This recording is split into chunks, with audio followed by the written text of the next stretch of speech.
tertúlia. Meu boa tarde aí para todos. Hoje a fonte cognitiva dentro da autocogniciologia. A fonte cognitiva é aquele objeto, texto, dito, personalidade, fato, para fato ou elaboração mental, capaz de inspirar e fornecer informações intencionalmente ou não, resultando em neocognições no observador atento e predisposto à captação.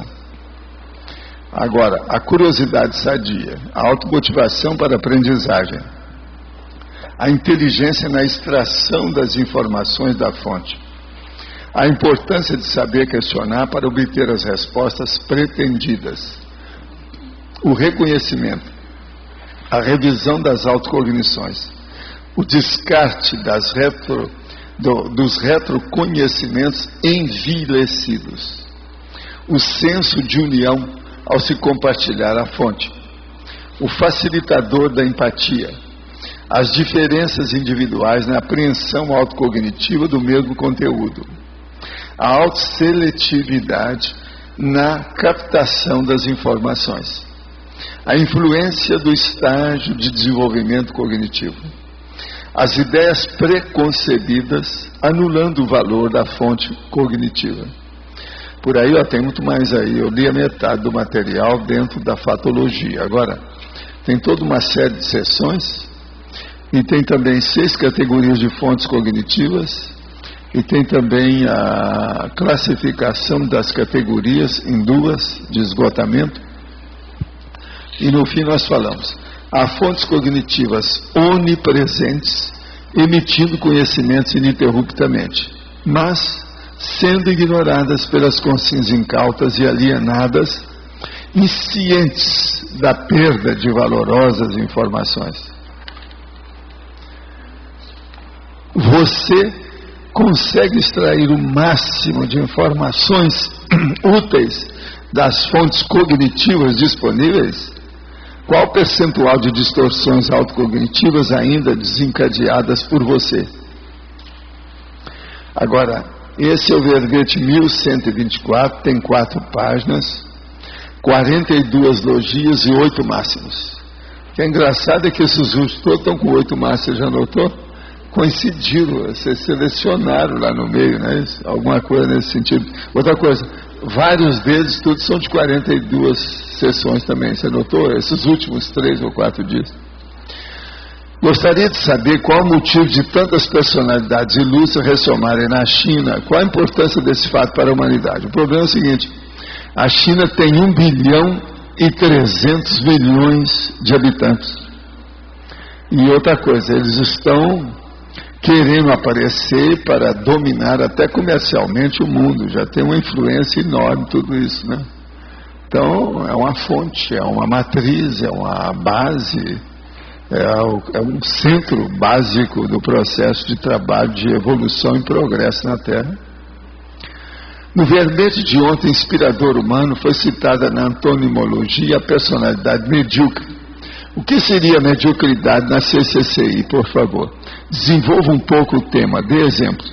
Olha, a mediocridade é aquela pessoa que não sabe nada sobre a inteligência evolutiva. Ela não sabe para que ela veio aqui, o que ela está fazendo aqui, o que ela é, qual é o parapsiquismo, se ela tem vida antes, tem vida depois, não está sabendo de nada. Isso é que é a personalidade medíocre. Ou se você quiser vulgar, ou se você quiser dar rodex, ou se você quiser comum, ou se você quiser... Eu não vou falar que não tem nada a ver com a ordem dessa pessoa, tá certo? É outro tipo, tá certo? Mas então, isso é a personalidade medíocre. É muito fácil ver a personalidade medíocre. Por exemplo, liga lá o canal que fala na Câmara dos Deputados. E se você tiver paciência, escuta lá 1 hora. Você vai ver a personalidade medíocre se manifestando. Brasília está cheio dessas atualmente. São pessoas que só pensam no cifrão, coitadas. Elas não nasceram, ainda não conseguem dominar. O dinheiro domina essas pessoas. Agora, o dinheiro significando ali no caso, poder. Agora veja, quer mais exemplo do que esse? Vê a Câmara dos Deputados, mas tem outros lugares. Abre um jornal desses grandes de São Paulo, por exemplo, tem bastante página, no domingo, e veja os classificados e veja as informações, as notícias. Você vai achar muita gente medíocre. Olha os classificados. E eu não estou falando para ver aqueles classificados. Rapaz alto, 1,80 m, bonito, etc. Procura moça de 1,75 m. Não é isso. Estou falando outros tipos. O negócio é diferente. É só olhar e ver o que as pessoas querem, a mediocridade, onde é que estão. Uma outra coisa boa também, se você quiser ver, procura nessas revistas de artista e de noticiário, de novidades, como eles chamam, e procura os fã-clubes. Olha como é que são os fã-clubes, como é que eles estão funcionando. Você vai ver muita gente medíocre em fã-clube. É um lugar, vocês querem encontrar gente, vai a um fã-clube. Você vai encontrar. Alguém aí quer dar o contra nessas ponderações? Acha que está certo isso? Como é que está? Outra coisa, considerando as 16 personalidades relacionadas à China citadas ontem, como você classificaria o contexto Lao Tse na história? E no contexto comum de Spinoza? Olha, são pessoas boas, mas nenhum nem outro ainda não era evoluciólogo, não. Então o negócio é brabo, né? Tem muita coisa para a gente estudar por aí. Lá no meio dessas 16, a meu ver, isso é a minha opinião pessoal, aí é difícil também de você fazer um julgamento. Tem 3 evoluciólogos no meio dos 16, no mínimo. E tem mais uma outra pessoa que eu suspeito que seja, mas não sei, não conheço. Te de ver com calma. Alguém aí está com o microfone hoje? Como é que é? Pode falar. Estou aqui na patologia, na terceira linha, o final da terceira linha. O descarte dos retroconhecimentos envelhecidos. Gostaria que o senhor comentasse com a fonte cognitiva. O caso é o seguinte, você está lendo alguma coisa, então aí vem aquela pessoa que começa a expor determinada informação, alguma coisa, tudo, mas aquilo tudo já está superado. A pessoa às vezes não sabe isso. Então você que já conhece, que já leu, você já passou, entende? Você está a um ponto, um passo à frente daquilo. Então você tem que descartar e não dar valor para aquilo. Por isso que eu falo, é muito difícil você pegar qualquer fonte de informações que seja muito variada, que você precise de ler tudo. Tem muita coisa que você tem que descartar, porque você já vai ver que aquilo está perempto, que às vezes já está serôdio, está ultrapassado, está envelhecido, está, enfim, acabou o valor, não interessa mais, está demodé, envelheceu. Entendeu? Agora, esse é o seu conhecimento que tem. Por isso que é muito importante as pessoas grafarem no computador, você está entendendo? Aquilo que elas apontam, que elas anotam, para ampliar o seu dicionário cerebral. Porque senão, você começa a ler a coisa que você já leu, a coisa que você já leu, a coisa que você já leu, o tempo todo fica perdendo tempo. Obrigada, tá? Professor, por favor, por exemplo, a pessoa que tem acesso, vamos supor assim, alguma informação, algum livro, ou alguma coisa que ela fez em uma retrovida, tá? E aí ela precisa, assim, fazer atualização dos valores anacrônicos dela, das coisas, eu não estou entendendo. Assim, eu estou entendendo, mas eu quero dizer o seguinte, vamos supor que eu tenha... Aqui, ó, você vai ler um livro. Você olha no livro tudo que te chamou atenção, risca o livro. Depois você pega aquilo e coloca no seu computador as expressões, as palavras, as ideias ou as indicações, por exemplo, que interessam. Por exemplo, lá às vezes vai ter indicação de um livro que é bom você anotar para você arranjar aquele livro depois. Vai falar sobre um filme que te interessa. Então você anota. É isso que eu estou falando. Isso aí é a fonte. Você tem que usar a fonte o tempo todo. Tudo que eu leio, eu tenho anotações. Eu estou entendendo. Entendendo? Tá. Eu faço anotação. Se o material é meu, eu risco tudo. Agora, de qualquer maneira, mesmo riscando depois, eu vou atrás. Olha aqui, ó, só para você ter uma ideia. Eu estou lendo esse livro, Filosofia Contemporânea em Ação. Agora, eu estou aqui, mais da página 40. Eu dei sempre aqui, alguns minutos antes. Agora, ó, existe às vezes algum lugar que tem assim, ó, 5. Está escrito aqui na marca. Mas aqui, ó, tem um ponto. Esse ponto mostra que eu preciso de voltar a ver depois na fritada dos ovos. A hora que eu estiver vendo o livro inteiro, Eu preciso de voltar para esse ponto, porque isso não está bem esclarecido em relação ao resto, do ponto de vista da minha ideia. Agora aqui, ó, deixa eu só contar para você com calma. Você quer ver uma coisa? Aqui, ó, começa tudo na página 15. Agora, da página 15, eu vou até a página 45. São 30 páginas. Vamos ver quantos pontos eu coloquei. 1, 2...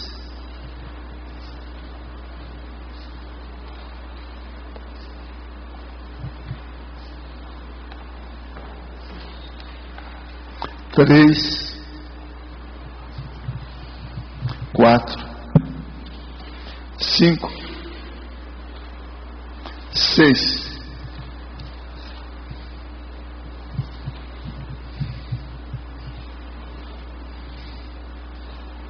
Tem 6 pontos em 30 páginas.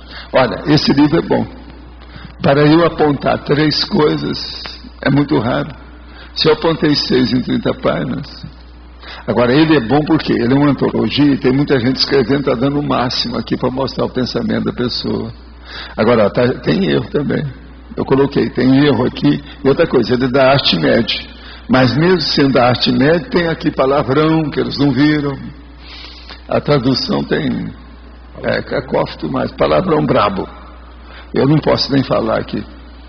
Está tudo aí. Quer dizer, tem umas coisas assim, né? Agora, tem muita coisa anotada, ó. Você vê, ó, tem várias páginas anotadas. Agora, por exemplo, esse cacófito comum de mamar, mamam, isso aí é um monte, mas isso eu não levo em consideração. Eu só levo naqueles que tem alguma coisa. Porcada, tá cheio disso aí. Eles não olham muito isso. Mas então você está vendo aqui, eu estou te dando um exemplo. Isso aqui é comigo. Eu estou fazendo isso aqui. Isso é filho da tertúlia. Ok, muito obrigada. Eu quase sempre chego nas coisas mais cedo, às vezes sobra uns minutos e eu vou lendo. Obrigada. Eu leio só aqui. Todo dia eu trago e levo, até acabar. Eu já li nas tertúlias ultimamente uma meia dúzia de livros já. Você já viu, né, esse que eu trago e levo? Então, alguns eu falo aqui, a maioria deles eu falo quando tem interesse. Esse aqui é muito espaço o interesse, porque tem muitos tipos de assunto. Entende? A coisa varia muito. Mas, o chefe, o que você quer? Queria que se aprofundasse aqui. Na exemplologia tem a central extrafísica da verdade. E se aprofundasse a central como fonte de cognição, como que ela funciona exatamente? O caso todo é o seguinte, aqui, ó. Fonte cognitiva prioritária. As conclusões derivadas do autodiscernimento pessoal perante a arquivologia. Fonte cognitiva primordial. A central extrafísica da verdade. Então, aí é o seguinte, se a pessoa consegue acessar a central e ela tem noção daquilo, ela recebeu uma inspiração, uma intuição, ela recebeu uma informação extrafísica direta, ela vai ver que aquilo tem sua razão de ser. Às vezes, por exemplo, eu falo umas coisas aqui que eu tenho mais ou menos um conceito daquilo já afirmado. Quer dizer, eu tenho uma autoconvicção, porque eu sei o processo que é da central extrafísica. Então aquilo me acalma. Agora, a partir daquilo eu já ponho um ponto para irradiar para o resto. Porque tudo aquilo que era suposição para mim, a hora que sai daquilo ali, eu já fico como uma coisa segura. Entende? Uma informação verídica, fidedigna. Então esse acesso é para poucas pessoas. E esse acesso, a pessoa demora anos até ela ter confiança nisso. Agora, como é que Agora com acesso aí do processo extrafísico, tudo isso das religiões vão por terra. Todas essas bobagens, dogmas, esses princípios, porque fica uma coisa de você com a sua paraprocedência. É você com você mesmo. Então, isso é o princípio da descrença elevado ao máximo. Central extrafísica. Ela tem relação direta com o princípio da descrença. Eu queria saber, a pessoa, para ela saber que aquela inspiração é da central... Não, esse é só com o tempo, ela vai ter certeza. Ela não vai perguntar mais, ela sabe que é. É do desperto para cima até antes? Não, às vezes eu acho que não. Desperto não entra nisso, não. O que entra para mim é a parapercepção, parapsiquismo, auto-parapsiquismo. Mas aí ele tem certeza que é da central, né? Tem, porque com o passar do tempo, você sabe Você já sabe. É igual se você receber um telefonema, por exemplo, é a Mi. Eu já conheço o timbre da voz dela. Não venha me falar que é a Rosa, porque não foi. Foi a Mi que telefonou. Não precisa falar que é a Mi. Você está entendendo? É isso. Estou te dando o exemplo do timbre da voz. Mas assim, é um monte de condições. É energético esse rastreamento? Não, no início, para você ter confiança, eu sempre recomendo isso para a pessoa. Ela não tem confiança se aquilo é. Então a primeira coisa que ela tem que olhar é o seguinte: ausculta se ela vai sentir um banho violento de energia positiva. Veja, banho violento de energia positiva. Olha o que eu estou falando, parece paradoxo. Mas é assim, aquilo vibra tudo. Teve uma pessoa que me perguntou aí, porque viu no e-mail, online, que a hora que eu estou mexendo com o arco voltaico, que às vezes eu estou tremendo tudo, ombro, cara, coisa. Eu falei assim, é lógico. Se você quiser, eu te passo a metade da energia capaz de você cair no chão. O problema é esse. Agora, tudo por quê? Que essa energia ela vem rápida desse jeito por causa do tempo, senão não dá para atender as 20 pessoas aí desse tempo que nós temos. Então, devido à celeridade do processo, a velocidade eu preciso para que funcionar melhor. Essa inspiração da central, ela ocorre só com o parapsíquico. Por exemplo, um cientista lá, por melhor que seja, será que não, às vezes eles podem ter, mas ele não entende nada daquilo, né? Ele vai achar que é ele, né? Sem saber. Vai ficar felicíssimo, todo orgulhoso. E de qualquer maneira, ele está no meio porque ele recebeu a mensagem. Então ele tem seu valor, é médium. O que tem de médium, que tem raiva de médium, não está na enciclopédia. Entendeu? Médium que tem raiva de médium. Já te veio discutindo com os caras que não admitem a mediunidade, sendo que às vezes ele é melhor médium que eu. Eu falei assim, não tem jeito, a natureza humana não tem jeito. Agora, depois você vai discutir aí com a topeira ou com a hiena, e o povo acha que tem muita... Tem certas pessoas que o negócio é mais besta do que isso, né? Um diálogo com pessoas, às vezes, é mais astonished do que com a topeira. Porque você não entende a ilogicidade. Você não entende a irracionalidade de uma pessoa que é racional. Quer dizer, por que fazer aquilo com a maior sinceridade? Ela é fidedigna, ela é sincera, ela é honesta naquilo que ela está fazendo. No entanto, é de uma irracionalidade que você não admite. Ela já não tem mais cérebro subcerebral ou proto-reptiliano daquele nível. Por que ela raciocina daquele jeito? Mas eu estou dizendo, o médium que tem um discernimento maior, ele já não é acima de todos esses médiums, que pode ter uma mediunidade grande, mas ele não tem discernimento nem para identificar a cognição. Olha, a identificação disso a gente não discute, é a pessoa que tem que ter experiência e esperar. E essa experiência precisa de alguns anos. De modo que quando nós falamos de centrais física, tem que pensar no tempo, não é isso? Quem é que tem experiência disso ou não? Esse é o motivo que eu evitei durante quantos anos sem falar nessas coisas, porque o enumerador falou, não adianta falar nisso agora. Agora para vocês não, vocês já começam, já tem gente que já está predisposta a ter noção exata de tudo isso e tirar proveito. Agora você pensou, uma pessoa que ela tenha confiança nessas centrais, ela nunca mais vai ter excessos. Por exemplo, um excesso de virar toxicômana, de pensar em suicidar. Se ela for válida e lúcida, ela nunca mais vai fazer isso. A central, então, só de você admitir e conviver atuante com ela, já é uma profilaxia de uma série de loucuras que não vão existir mais. Mas chega uma hora... Agora, essas centrais, elas ajudam um monte de gente, mas ajuda os medíocres, ajuda os paliativos, ajuda a TACOM, ajuda os inconscientes, ajuda aquilo que estavam perguntando aí, o medíocre. Então esse é um grande número. Agora o que eu estou falando aqui não é a pessoa mais medíocre, é uma pessoa lúcida. No teu caso, você consegue acessar a hora que você quiser? Não, a hora que eu quiser não. Alguma coisa eu obtenho algum êxito. Mas não é sempre não. Eu não sou assim, não estou com a bola tão cheia não. Isso aí é difícil. Agora, eu sei, né? Agora, uma coisa muito importante que eu vejo nisso não. É num dia só você teve aí 6 comunicações. E todas assim esclarecedoras de uma maneira indiscutível. Isso aí eu considero fora de série. O meu ponto atual maior que eu acho é esse aí. É isso que eu consigo mais. Como ela funciona potencializador da cognição também, a própria central? Não, tudo que você tem. E outra coisa, te acalma. Você sabe o que você está fazendo.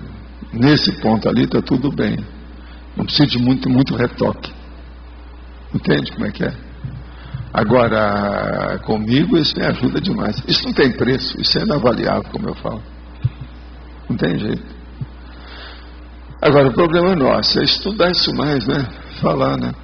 Eu sei que tem muita gente aí, essa turma lá de teletertuliano. Eu quero dizer para vocês o seguinte, faz mais de 20 anos que eu falo que eu sou uma pessoa de cabelo branco, careca, as ordens, barba branca, que eu posso estar senil, com senescência, olha bem para mim, com senescência, posso estar com arteriosclerótico, que é uma palavra que eles usavam muito, hoje eles não estão usando mais isso.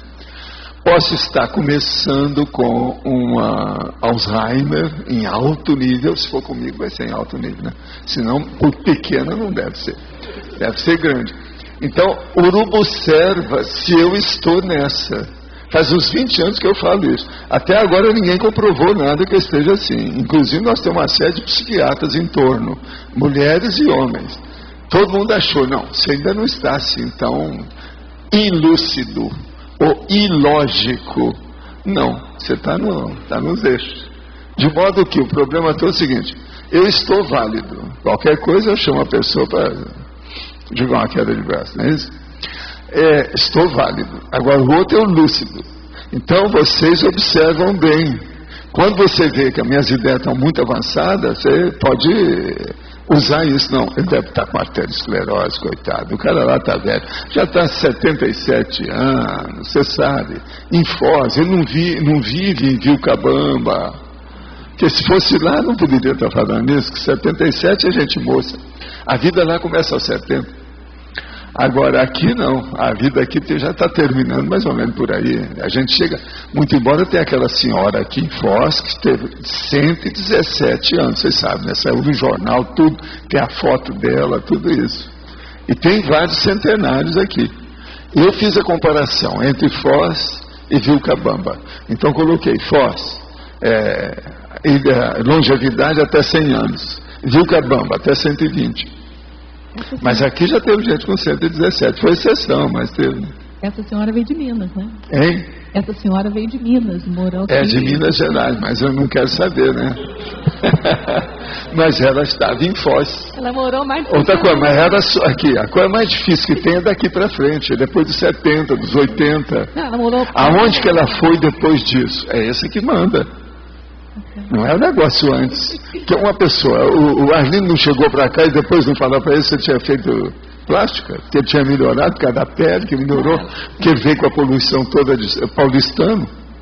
E realmente aquilo melhora mesmo. Não, ela viveu muito mais tempo. Aqui melhora, Vilcabamba melhora, essa cidade toda melhora mesmo. Tem menos poluição. Agora aqui melhoraria se tirasse as plantações de soja da comarca, quer dizer, dentro da parte urbana, teria que tirar isso. Isso ia melhorar todo mundo. Que a poluição maior que tem aqui é de soja. Essa é braba, e ela faz mal, sim. Em certa época do ano, é pequeno o período, mas aquilo faz mal. Agora, por exemplo, a maior parte do tempo aqui, no CAEC, que é uma área ainda mais rural, é 0 partícula no ar, não tem nada. Quando aparece é o cara lá naquele mundo lá que está queimando um lixo, então vem o cheiro do lixo. Outra hora é plantação disso ou daquilo, quase sempre é soja. Mas não tem poluição, aqui é 0 partícula também, tem isso. Que é um efeito imediato, né? Esse é o problema. Né? O efeito imediato. Eu queria perguntar, Mas fala. assim, na interação com SIM amparador, o amparador é emissor da mensagem e a CONSIM recebe. No caso da central extrafísica, ela também é emissora ou a CONSIM é que tem que fazer, que tem que acessar, ela que tem que ser o agente mesmo da... Não, da ela tem que ter uma predisposição muito grande para receber a mensagem, senão ela não vem. Agora, as mensagens das centrais são inteligentes. Sempre tem gente atrás. Ah, entendi. Sempre tem. Aqui não é automático, não é igual micro-ondas ou qualquer coisa, ou secretária eletrônica, viva voz, ou, não é nada disso, não, é uma coisa mais séria. Agora, Rosa, falando a propósito, aproveitando a oportunidade, Foz é muito forte pelo seguinte: você consegue viver aqui? Você é a maior prova disso. Você do jeito... O mundo para você é todo plastificado com alergia e você consegue superar o negócio. Você conseguir viver aqui, mostra que Foz é fora de série. Ela é o nariz de ferro dessa história. Você sabe que é legal do nariz de ferro colocar na geladeira? Você é isso em Foz. Ela vê tudo, ela percebe tudo, sente tudo. Eu sou paradoxo, né? Porque eu tenho anosmia e... É a vida, né? Agora, a culpa não é sua, sabe? Não é? É só a situação da própria vida, né? Mas, Rosa, pode falar. Professor, eu queria voltar na patologia ao descarte dos retroconhecimentos envelhecidos. Pode ocorrer também, eu estou me referindo na terceira linha, de cima para baixo, da patologia, na primeira página. Bom, achou? Sim, aqui eu estou vendo o seguinte: o excesso de informações. Não, o descarte dos retroconhecimentos envelhecidos. Ah, sim. Esse aí eu já, envelhecidos. Eu já falei nisso. Tá. O senhor já falou, mas não falou. Eu falei, me referi ao caso. Outra coisa, tem amarelo aqui, ó. Sim, eu falei. Professor, só que... Tem tudo a prova em cima. Eu ouvi quando o senhor falou com a Magna e não atendeu a minha expectativa de interrogação. O que eu queria saber é o seguinte: em relação aos conhecimentos arcaicos, comunidades arcaicas, situações de ontem que nós já vivenciamos, sim, esses não podem ser descartados. Nós vamos guardá-los para que possamos aproveitar posteriormente, mas descartados nunca, né? Não, às vezes é bom descartar tudo. Por exemplo, aquelas ideias que o fulano tinha, que ele achava que devia fazer tortura em todo mundo, isso tem que descartar para sempre. Nunca mais a pessoa pensar nisso. Sim, e, no entanto, tem um monte de gente aí que defende a tortura. Sim. O Bush, o Geisel no Brasil, aquela coisa toda. São conhecimentos arcaicos, horríveis, ultrapassados, envelhecidos. No entanto, para eles não são. Aqui ele está atuante. Outra coisa, e dentro também do belicismo da própria polícia, tem um monte de gente que não pensa assim. Eles estão tudo a favor da tortura para obter informações. Quer dizer, é uma coisa horrível. Estou dando um exemplo para você. Sim, isso dentro do comportamento da sociologia. Eu falo em relação à língua, à erudição. Isso nunca podemos descartar, né? Então... Não, isso depende. Depende do que é que você vai falar. Porque, por exemplo, uma pessoa ela pode ser erudita em tortura. Raciocina bem nisso. No entanto, tem que ser esquecido. Isso aí tem que ser julgado para escanteio. Que é isso? Tortura humana é uma das piores coisas que tem. Tem cara que já estudou muito tortura que ele acha que a tortura é pior que matar. Tudo bem. Isso é uma coisa a se pensar. Dentro desse conhecimento se faz aí, qualquer crivo, coisa vamos né? estudar com a amiga, que ela já estudou muito essas coisas. Então, dentro desse conhecimento envelhecido, se faz um crivo das coisas que se pode jogar fora ou não. As patológicas, sim. As homeostáticas preservam, né? É isso? O processo é ficar com a homeostática. Por exemplo, a Ami, já estudou demais isso, mas veja, o nome dela é Ami. Quer dizer, amiga, amizade, amicíssima. Isso mostra que ela é totalmente o contrário. E realmente ela é Ami. Sim, ficar com isso. Ela é minha amiga. A minha Ami. A nossa é minha. Ele já passou para a nossa. Eu falei que ela é minha. Ele já falou que é nossa, você está vendo? Há até uma competição aí. É do externa, grupo. Não pode criar inimigo, tem que continuar com a minha. Tá certo? Tá bom, professor. Então era isso aí. Nem tudo, né? Podemos descartar. Nem tudo é, mas a maioria deve descartar, sim. O que tem de coisa para ser descartado não está no gibi, aquilo que eu falei. É muito lixo. Os lixões. Mas fala. Eu só queria comentar a sincronicidade, que eu acabei de fazer o programa do primeiro pessoa que foi libertada lá da tortura, né, de Guantánamo.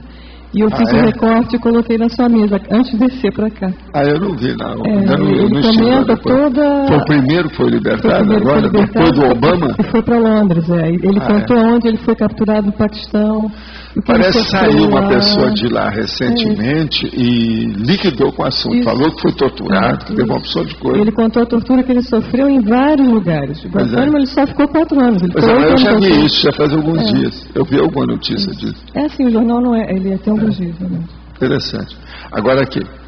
Como otimizar o acesso à fonte cognitiva primordial da central extrafísica da verdade?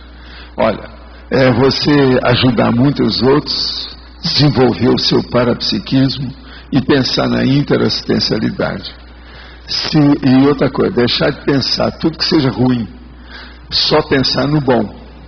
Isso aí vai preparar a gente para acessar ou receber o impulso. Tenho 30 anos, um trabalho que gosto, uma dupla maravilhosa e muita facilidade para me relacionar com as pessoas, está vendo? Nem todos estão ruins, esse aqui está o máximo, está vendo? Porém, manifesta, é uma senhora isso aqui, porém manifesta um grau de exigência elevado em relação a tudo que faço. A sensação que tenho é que estou sempre com coisas para fazer e nunca estou satisfeito. Tenho uma sensação que esta agonia que sinto pode vir de outra vida, uma culpa grande, alguma culpa sim. O que posso fazer para construir uma autoimagem mais favorável? Parece que até já recebi essa ideia aqui de ela mesma, não tenho certeza se isso não é a segunda vez. O caso é o seguinte, o problema todo a primeira coisa que está aí é ver o que a gente poderia considerar como uma coisa que não está muito certa. A primeira coisa que não está certa é o seguinte, há aqui parece assim uma tisna, uma dosagem de perfeccionismo. Se tem isso, você tem que alijar, né? Jogar fora. Acaba com essa sensação, agonia, quando a pessoa fala em agonia de uma coisa que ela não conseguiu, isso é perfeccionismo. Perfeccionismo para mim é doença. E outra coisa, uma culpa grande. Isso aí não pode, a pessoa não pode ter autoculpa. A gente faz aquilo que a gente pode, o mais a gente não é cobrado. Vamos pensar bem nisso e observar o que se passa aqui. Agora, com isso, você vai melhorar a sua autoimagem, o modo de ser. Agora, não seja perfeccionista. Como eu sempre digo aqui, procure ser detalhista. Troque o perfeccionismo pelo detalhismo. São coisas diferentes, observa bem. Entre as consciências que ressomaram na China, vocês estão vendo que eu fui falar um negócio ontem, já é a terceira pergunta hoje sobre o assunto, esse negócio mexeu com um pouco. Mas eu acho que é o seguinte, ontem estava cheio de chineses aqui, eles devem ter mexido com os teletertulianos, está na cara. Entre as consciências que ressomaram na China, o senhor diz que há pelo menos 3 evoluciólogos entre eles. De que modo o senhor faz a leitura dessas consciências para saber que algum deles são evoluciólogos? Seria somente leitura energética ou há outros sinais indicativos? Escuta, eu estou falando que aquelas 16 pessoas eu conheci antes de ressomar. E outra coisa, esses 3 eu sei porque são colegas do teu mentor. Não é nada. Minha vida é só por causa disso. É um processo de colegas, né? Entre eles. E eu observando. Você sabe, você está numa escola. Você tem a turma sua deste ano, mas quando você chegou lá, já tem uma turma, por exemplo, mais avançada. Que já está mais 1 ano na sua frente, 2 anos na sua frente, 3 anos na sua frente. Esses aí são de curso mais avançado, que já estava na escola quando eu cheguei. Mas você conhece, entende? Às vezes eles jogavam futebol junto, você sabia quem era. No entanto, você está no 1º ano, os caras estão no 4º, no 5º ano, é isso? Então é isso aí. Qual o nome e autor do livro que o senhor falou na tertúlia hoje? Pronto, deixa eu mostrar lá, vamos fazer a propaganda. que eu não sei, esse aqui eu não sei se a Flávia tem lá. Filosofia Contemporânea em Ação. É Ray Carell e David Games, ou Games. Tá aqui, ó. Arte Média. Tá certo? O livro é interessante. Agora, ó, ele é tipo antologia, até um certo ponto, porque são esses dois autores e os colaboradores. A tradução é do Fernando José R. da Rocha. Tem uma consultoria e supervisão de revisão técnica de uma senhora, que é o máximo aqui, ó, um monte de coisa. Agora, o livro é muito bem lançado, bem arrumadinho. Ele saiu o ano passado, 2008. Tá certo? Filosofia Contemporânea em Ação. Agora, achei bacana esse livro aqui da Arte Média pelo seguinte: tem uma série de livros dessa editora que vem com a estrada. Eu só mudo o tipo da estrada, mas a capa tudo está cheia de estrada.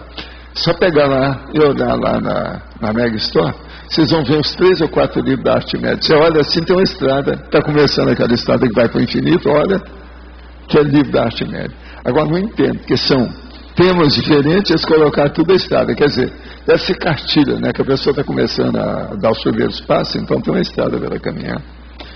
Chega depois e observa como é curioso isso. Isso eu descobri nos livros lá sabe, deles. Agora esse aqui, ó, ele tem uma série de coisas. Parece que é um mar que está batendo numa porção de pedroço, não é isso? Então também é um problema de caminhar, né? A filosofia contemporânea em ação. Agora, você sabe, filosofia contemporânea, a gente tem que estudar, né, para ver o que esses caras estão falando, que é muita bobajada. Então a gente tem que ver para ver. Se você viu que tem alguma coisa errada, você tem que saber mais sobre aquela coisa errada do que aquela pessoa que defende, se você quiser combater. O senhor conhece o livro Mãos de Luz, da Brennan? Vi no mesmo imagens, desenhos, pinturas de várias aulas que se apresentam diferente de acordo com o sentimento produzido. É possível padronizar cores e forma de acordo com o que está pensando? Olha, eu conheço o livro, essas coisas tudo existe, há muito abuso dessa bobajada que eles levam isso tudo pelo lado da emoção. Agora, ó, em matéria de energia, cuidado com duas coisas. Primeiro, cores. Segundo, a imagem da situação. Então, por exemplo, esse negócio de chegar e falar assim: o seu coração está com o cardiochakra totalmente vermelho. Isso tudo é besteira. Esse negócio de colocar cor nas coisas, aí no acoplementar a gente mesmo pode mostrar. É só você induzir a pessoa que ela vê aquela cor que ela precisa. Então, tem que dar um desconto enorme nessas coisas. Agora, a formação também em movimento disso. Aura, energia, é uma coisa que é instável. Mexe o tempo todo. Então, é igualzinho nuvem. Você vai classificar as nuvens, como é que fica? Então, vai devagar com a Andor e não vai no bico dessa livraria toda que tem por aí, ou a livraiada que existe, falando sobre essas coisas desde o século XIX. Tem muita bobagem sobre o processo de energia e a apresentação disso. Dê um desconto nisso tudo, que é o melhor que você faz. E não vai no bico de fixar. Senão daqui a pouco você vai classificar todo mundo pela cor. Você é cor de rosa, você é azul, você é preto, você é branco, você é besteira, não existe isso. Cor é um processo mais de emoção, de sensação e de vivência do momento, que a gente pode mudar isso à vontade. É um processo quase que de hipnose. Sugestão. Sim. Por favor, aqui na página 42, em taxicologia. Número 4. Número 4. Intraconscienciais. Sob a ótica da autocogniциologia, eis, por exemplo, na ordem alfabética, 6 categorias de fontes cognitivas. A 4. Intraconscienciais. As autopercepções, as autorreflexões, a memória. O que você quer saber? Eu quero entender isso. Olha, pessoal, agora que eu soltei o laringo, se eu desbloqueou, eu vou fazer muitas perguntas. Tá? Sabe, eu falei para você falar que você é inibida. Sim. Você está começando a ficar desinibida. Está então, bem. Agora... Se você passar da conta, depois a gente desliga você. Tudo bem, mas não tem nada. Porque eu não entendeu, eu vou perguntar. Tá? Você está ótimo. Me perdoe. Foi um custo ligar você não fica esperando que a gente vai te desligar tão cedo. Tá bom, obrigado. Agora, ó, como diz aquela dona, você pode ficar em pé e falar, mulheres do poder, faz assim. Agora, ó, o caso todo é o seguinte, vamos aqui ao quarto, intraconscienciais. Então veja, é uma fonte da própria pessoa, intraconsciencial. São as suas percepções próprias, as reflexões que você tem e a sua memória. Aí é que entra aquele negócio que eu vivo falando de gravar, de fixar, de fazer anotações, de fazer apontamento no laptop. Entende? Que ajuda os seus dicionários cerebrais. Agora aqui, ó, os dicionários cerebrais são os fatores mais importantes disso. Dicionário cerebral de sinônimos, de antônimos e de ideias afins, os analógicos, entende? Ou as analogias. Ou o processo, por exemplo, das ideias afins, que é a coisa mais séria que tem aí, são as ideias afins. Associação de dicionário de associações de ideias. Muito obrigada. Foi bom essa pergunta, porque eu não gosto, desculpa, mas eu não gosto de anotar. Você não gosta? Pois é. É chato, né? Existe, eu vou mudar. Existe gente boba, eu sei. Eu sei. A Terra não é só gente boba. Como tem gente boba? É muita gente boba. Ontem eu prometi a mim mesmo. Hoje, por exemplo, eu conversei com alguém que me conhece desde 1992, conhece a Conscienciologia. E ele não quer fazer e nunca fez estado vibracional. Não, eu quero. Vocês querem pior que esse? Existe gente assim. Agora, a senhora dele fez tudo para ele fazer até hoje. Então hoje eu tive que fazer, descascar, sabe, em cima dele, mas mostrar a realidade, mostrei para ele por que ele é assim, de que modo eu quero dizer para a pessoa que agora eu quero anotar sim. Agora veja, estado vibracional, gente, não cobra nada, não há fiscalização, não se faz tanto esforço para chegar no estado vibracional e a pessoa não se enfrenta. Agora veja que orgulho violento que uma pessoa dessa tem. Por quê? Ele sabe que ele não vai fazer o estado vibracional de cara, então ele vai fracassar. Ele não quer mostrar para os outros que ele não conseguiu fazer. Entende? Então, isso aí eu não entro. Não, eu sou superior a eles. Professor. Veja, existe disso. Quer dizer, a gente tem que notar, a vida tem gente de tudo quanto é nível. Você está melhorando seu nível. Vocês já notaram como é que ela também está com uma aparência diferente? O que houve com ela? Olha lá, olha o cabelo dela, como é que está mais arrumado. 6 meses de Tenex. Então, explicou. Tá vendo?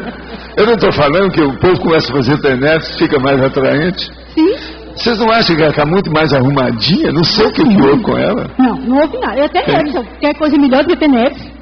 Né? Você está vendo? Está explicando. Pois é. Mas olha, pode falar, vamos em frente, chefe. Valdo, sobre o... Que número que é? Número 1. Conscienciais. O oráculo, o professor, o interlocutor, o exemplificador. Isso tudo são fontes cognitivas. Como é que funciona o oráculo, por favor? O oráculo, uma pessoa que chega, aquela mulher que lê sua cara, sua mão, lê suas cartas, lê seu pé, lê o olho, isso tudo é oráculo. É a pessoa que falou alguma coisa e você foi no bico. Não, você admitiu. Não, então vamos ver o que é isso. Tudo é oráculo. A pitya, a pitonisa. Isso é oráculo. Você quer um oráculo aqui para você? O Arlindo é um oráculo aqui nosso. Oráculo romano esse aqui. Ele é de Delfos. Pois é. O negócio é sério. Arlindo. Agora a inspiradora do Arlindo é a Rosa. Então, se você quiser cortar caminho, vai diretamente a Rosa. Esqueça o Arlindo. Pode falar. Sobre o Leonardo da Vinci, você acha que nessa vida que ele teve, ele acessava a central... Quem? Leonardo da Vinci. O que tem? Você acha que ele acessava a central extrafísica da verdade por causa do processo da inventividade? Não, ele não acessava. Eles acessavam a ele. Os amparadores... mas não dava jeito. Lá pelas tantas deixaram. Agora, nas outras vidas que ele teve vida dele que já estava por dentro. Acertou muita coisa. Tá. Uma outra coisa. Seria bom te explicar, porque ontem tocou nisso aqui só por cima, en passant. O Leonardo da Vinci, ele não teve chance de mostrar a cultura dele. O povo acha que ele era um gênio, um milhão de coisas. Ele não mostrou o que ele era. Era mais, ele teve muito mais que aquilo.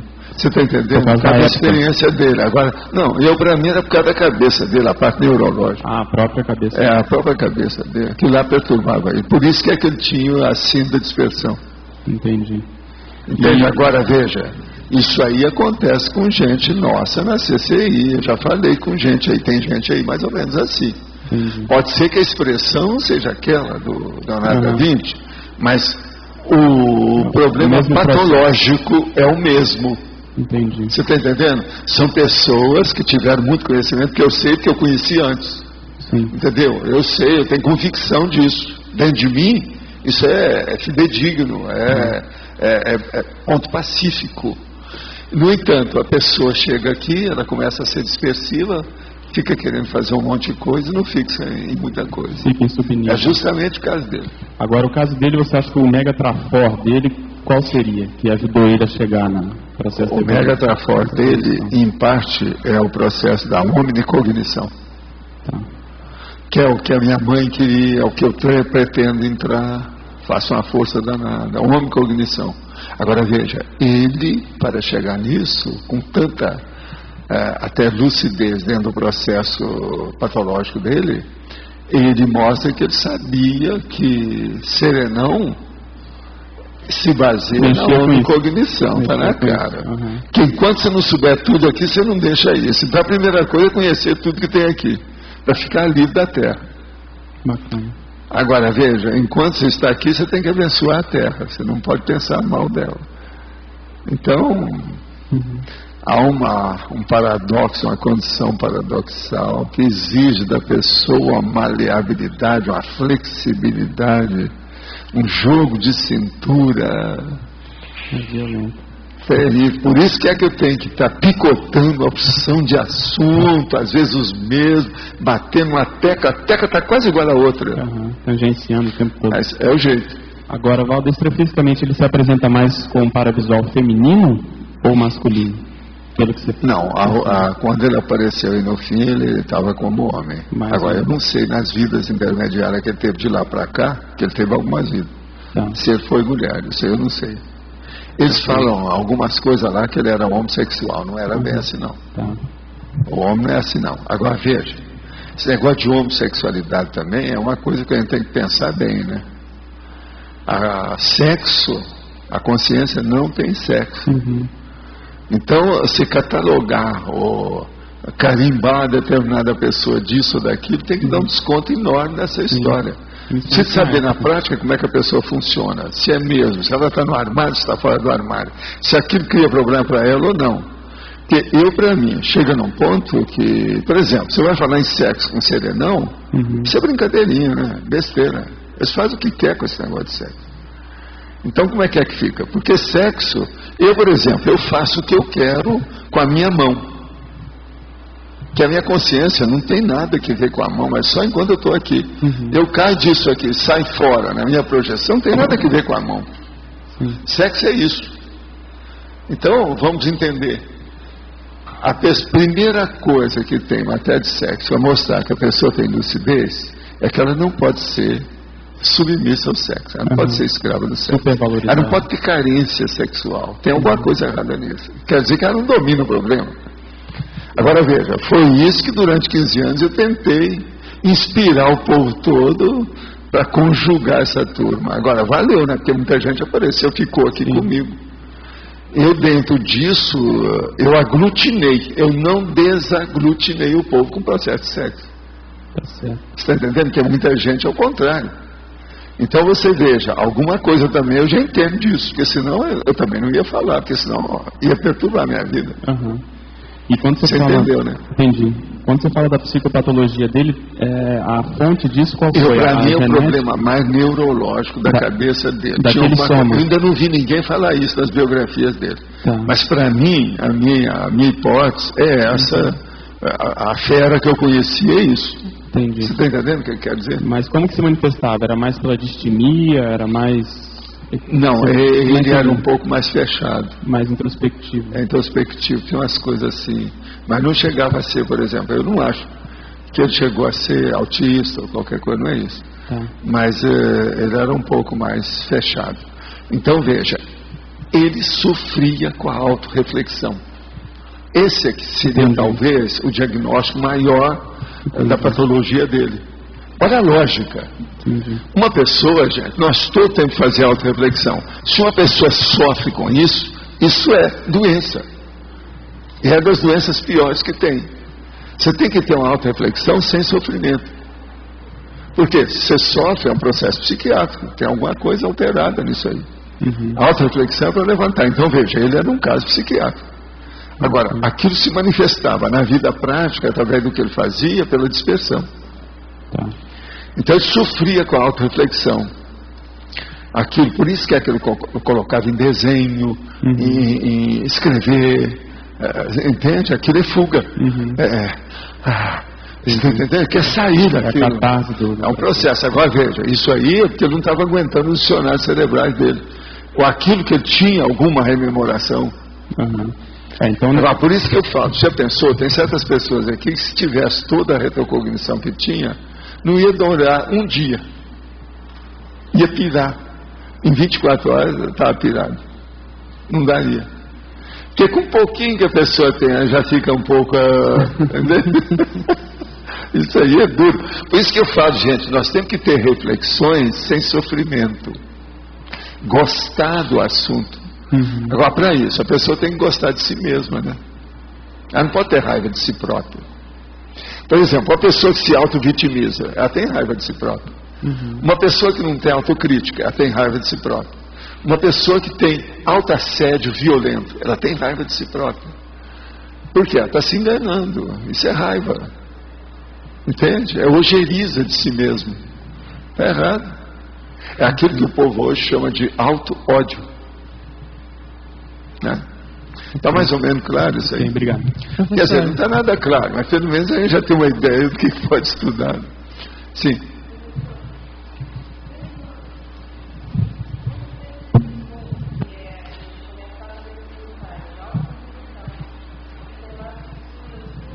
Não dá para ouvir.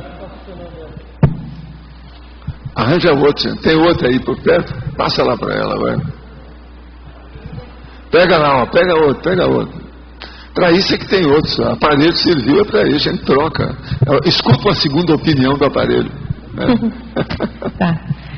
Com relação às fissuras, então, da consciência, né? E a gente observar isso nos resultados também da vida prática. Eu às vezes fico fazendo essas reflexões, né? Como é que a gente faz o reconhecimento e a superação dessas características? Então, quando você fala de autocognição, de autorreflexão, sem sofrimento, para a gente poder entender e dar o passo adiante. Por exemplo, às vezes a gente tem percalços na vida, tem acidentes de percurso que acontecem, e eles são indicadores de que tem alguma coisa que está mal parada ou que não foi bem trabalhada, não é isso? Posso interpretar dessa forma assim, bem clara? Pode. Então, assim, no Código Pessoal de Cosmoética, ele vai sendo acrescido ou vai sendo trabalhado na medida em que a gente vai tendo essas recuperações de cons. É isso mesmo? Mas agora existe aí um outro fator muito importante. É a sua logicidade. Ou, se você quiser, a sua racionalidade. Se você começa... O que é que nós estamos falando? Nós estamos falando de autorreflexão. Presta atenção. Se você começa a fazer mais autorreflexão, a sua logicidade e a racionalidade aumenta. Independente de você lembrar qualquer coisa. E aí a flexibilidade também aumenta no dia a dia. O desenvolvimento do atributo mental. Entendeu? De elaboração do pensamento. Aquilo vai aumentando. Vocês sabem, uma das práticas que existe no cosmos é a seguinte. Quanto mais a pessoa ficar traquejada através da repetição dos mesmos atos, melhor. Ela cresce, ela desenvolve, ela se ilumina, ela fica esclarecida. Então, se uma pessoa faz mais autorreflexão, a tendência dela é melhorar a elaboração de pensamento. Com isso, ela fica mais lógica, ela vai criar mais a autorretilinearidade pensênica. Eu já falei isso aqui muitas vezes. A retilinearidade, uma das coisas mais sérias que tem é introspecção, É o recolhimento íntimo, autorreflexão, é o solilóquio, para a pessoa ver como é que é. Ela começa a entender como é que ela funciona. Uma outra coisa, a maioria das pessoas, se nós formos analisar friamente, dar um diagnóstico cirúrgico do modo dela pensar, ela não admite aquilo. Não, mas não é tanto assim, Valdo. É assim que eles falam para mim. Mas não é tanto assim, Valdo. Aí eu falo assim, não, é pior. Aí eu vou em cima, eu vou mostrando por quê. A maioria tem fissuras nesse aspecto. Isso é um fato. Por isso que o povo tem dificuldade. Observa bem nas perguntas que o povo faz. Hoje vocês que são aí, as veteranas e veteranos das perguntas, já não erram mais isso. Mas você lembra no início como é que eram as perguntas? Eu fazia aquela piada do negócio todo dia. Já leu o manual da aquela piada que a pessoa começa a falar, depois ela esquece o que é que ia falar no início. E uma coxa de retalho sonoro. E ela não sabe mais. Não, até esqueci o que é. A hora que vai falar, pronto, já passou. Então veja, é o processo do circunlóquio. Num determinado momento, assim, a dificuldade da autorretilinearidade do pensamento, no meu caso específico, ela vem por uma série de informações que não estão tão bem formatadas, elas estão quebradas, estão fragmentadas. É um volume grande de coisas a serem administradas e organizadas. Sim, mas aí é porque você está no processo da atomização. Isso chama atomização. Você tem que superar isso aí. Atomizou é a hora que virou átomo. Você repartiu tudo. Então, virou as pedrinhas da praia. Como é que você vai juntar aquilo? É o processo da aglutinação que eu estava falando. Aí é a aglutinação do pensamento. Isso aí ainda mostra primarismo na reflexão. Você não pode considerar a coisa atomizada. Ela tem que estar pelo menos agregada. Tem vários nomes para isso. Sabe o negócio de agregação, como é que é? Como que a contextualização, a adaptação, a determinação? Não, tem que ter pelo menos setores. Mas agora um negócio isolado, apenas pelo fragmento, um pedaço, o segmento, isso é bobagem. Você, pela associação de ideias, você faz os grânulos. Aquilo que são corpúsculos, partículas, você junta. Daí a pouco cria grânulo. Aquilo vai criando uma coisa. Daí a pouco tem um objeto grande. Grandão. Quando você me critica dizendo que às vezes eu tenho capacidade de análise e não tenho capacidade de síntese, aí já é o fator inverso. Já. Né? Totalmente inverso. Mas agora veja. Mas é o mesmo fator. Tá? Por quê? Uma pessoa analisou, mas está tudo fragmentado. Ela não sabe juntar aquilo. Como é que ela vai fazer síntese? Ela não tem síntese. Então o cara virou uma vez para mim e falou assim: Valdo, fiz a análise de tudo, mas eu tenho, parece, 17 sínteses. Eu falei assim: espera aí que eu quero dar 200 barrigadas de riso para você, para depois a gente prosseguir. Comecei a gargalhar na frente dele para mostrar isso. Quer dizer, ele não entendeu nada. Foi preciso eu começar tudo de novo para mostrar para ele. 17 sínteses. Essa não é boa? Eu acho o máximo. Agora, a gente tem que viver para saber como é que essas coisas ocorrem na cabeça das pessoas. É muito engraçado isso aí. Então isso está ligado à atomização. Então veja, na hora que o negócio está no fragmento, você está com as 17 sínteses. Não tenho nada. Não pode. Verdade, né? Tem um engano. Isso é impraticável, não dá. Agora veja, o que é que eu fui falar para ele? Falei assim, ó, você arranjou 17 sínteses. Veja, você arranjou foi 17 componentes do seu todo, que é o tótum. Você agora vai ter que pegar essas 17 e ver se tem alguma que significa todas, para então você ficar a síntese daquele tótum. Veja bem como é que é isso. Eu sei que é difícil, eu não estou falando coisa fácil. Agora veja, então eu expliquei para ele outra coisa séria, que é o seguinte: você tem, presta atenção, um objeto volumoso, ele pesa 1 tonelada. Você agora vai fazer a miniaturização desse objeto, que eu quero que ele pese só 10 quilos. Aquele objetão de 1 tonelada é o que você obteve com a sua análise, com a sua hermenêutica, com a sua exegese. Agora, esse dos 10 quilos é a miniatura que significa tudo aquilo de 1 tonelada, que é a verdadeira síntese. Aí o cara começou a entender. Tudo isso eu sei que eu fiz umas 3 ou 4 metáforas com exemplos assim palpáveis para ele.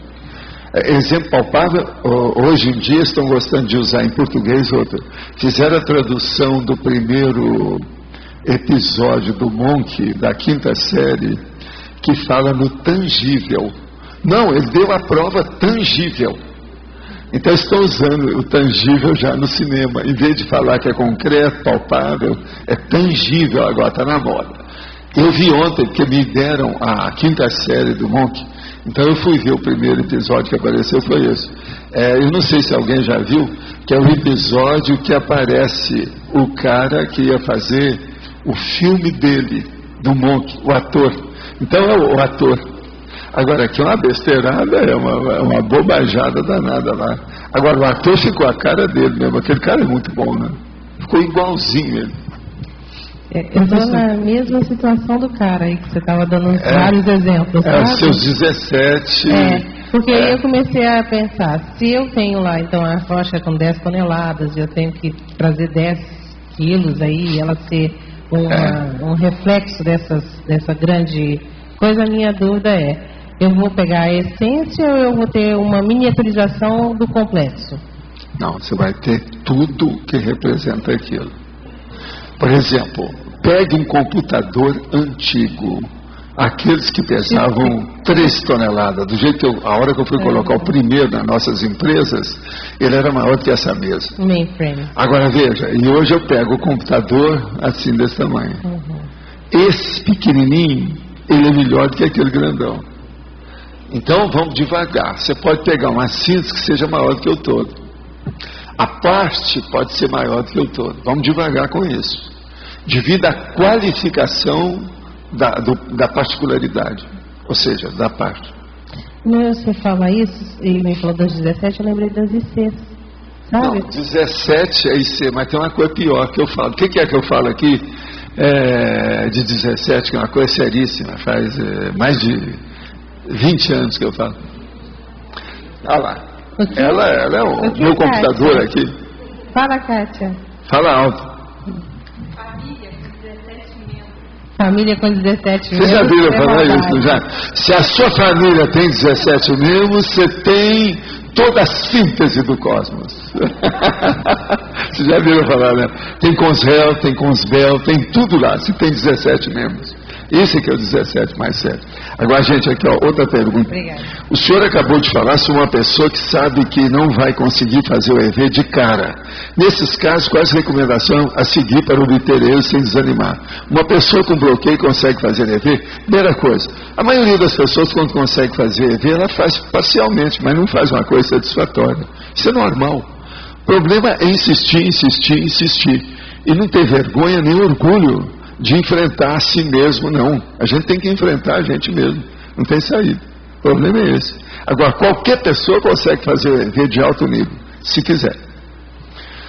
O sofrimento de Leonardo da Vinci pode ser divino da autoculpa pela falta de acabativa dos seus projetos? Isso eu não sei, né? Isso aí teria que perguntar para ele. Isso aí está querendo muito. Mas todos esses fatores devem ser levados em consideração na análise da personalidade dele. Estou aprendendo a cantar para perder inibição, trabalhar o laringo chakra, socialização, mas está cada vez mais difícil levantar um repertório de músicas, letras, pois acho alguma que me agrada, pois quando acho alguma que me agrada, no meio da letra implico com alguma palavra ou outra particularidade da letra. Olha, o negócio é procurar. Existe um negócio na internet que a pessoa pode pegar 1 milhão de canções, não pode? Não é isso? Atualmente não tem um negócio desse lá? Alguém aí já viu isso? Não tem isso? 1 milhão de música. Pessoal, pega esse 1 milhão lá que você vai descobrir alguma coisa. Agora aqui, às vezes ao escolher certa música, sinto um banho de energia, arrepio. Isso pode ser inspiração assediadora? Será que existe algum compositor ligado às ideias conscienciológicas? Poderia me dar alguma sugestão, inspiração? Estou aberto a críticas. A primeira coisa que eu queria saber é o seguinte: você quer cantar música popular ou música clássica ou semiclássica? Você quer ser soprano ou você quer ser cantora de hip hop, que só fala, não fala? Ou se não, dessa música tropical do Brasil, que eles só declamam, não canta? O que é que você quer? Outra coisa, você vai ser cantora igual que eu canto aqui de vez em quando para mostrar? Eram duas caveiras que se amavam. Será que é isso que você vai ser? E você precisa ter cuidado, senão como é que é? Outra coisa também, precisa ter cuidado se não é Chiquita bacana lá da Martinica. Estuda. Qualquer um pode ser cantor. Agora, a qualificação da cantoria é que manda. Então, o que eu daria para você é o seguinte: se você for cantora lírica, há muita coisa bonita para cantar. Agora, se você for cantora popular, escolha. Eu indicaria você pegar as músicas da nossa amiga Breitman. Sarah Breitman. Olha, escreve B-R-E-I-T, Breitman. Sarah Breitman. Aquela pode te dar alguma noção de alguma coisa, porque ela é clássica, semiclássica, popular, ela é tudo. E ela pode ser inspiradora dela. A Sarah Breitman vale a pena. Vocês estão de acordo? Quem é que conhece a Sarah Breitman? Olha só, muita gente conhece. Essa é fora de série. E ela é inspirada, ela compõe música, a dona é uma médium de alto nível. Ela é fora de série. E outra coisa, tem um charme que estremece até poste. Professor, mas olha, quem é que está falando? É você? Eu gostaria de fazer 2 perguntas. Vamos lá para a primeira. O senhor mencionou agora há pouco a questão do conhecimento. O senhor disse assim, para a gente ficar livre do planeta Terra, tem a questão, a gente tem que conhecer tudo, quanto mais melhor. Então o processo ele vai passar inevitavelmente pelo conhecimento e aprofundamento de várias áreas, de maneira polímata. Isso aí é a minha ideia antes do Instituto. A gente já falava nisso. Devido ao processo da serenologia. O serenão só deixa a Terra depois que já dominou todos os setores. Então não tem como fugir disso. É todos então, os por exemplo, toda aquela pessoa que tem raiva de alguma linha de conhecimento da Terra, ela vai ter que voltar para aquilo oportunamente. Agora, o que é bom nisso é o seguinte: chega num ponto que você domina as coisas por atacado. Já não é mais avarejo. Então você pega muita coisa. É um processo muito mais abrangente, abarcante. Então a pessoa aprende mais rápido. Eu penso que isso acontece mais a partir do evoluciólogo. Tá. Então, na realidade, a gente vai começar a partir da prática, associando os conhecimentos, e isso vai nos dar uma visão maior. Que tem uma coisa que eu falo baseada nisso o tempo todo aqui. E depois que nós fizemos, desde o início das terturas, faz 7 anos que eu me bato nisso. Hoje eu já toquei nesse assunto aqui. Qual que é? Lembra de alguma coisa? Vocês têm uma ideia? Eu vivo falando isso. Hoje eu já toquei no assunto. Polimatia. Tem uma chance, eu volto a falar aqui. Tem outra chance, eu volto a falar.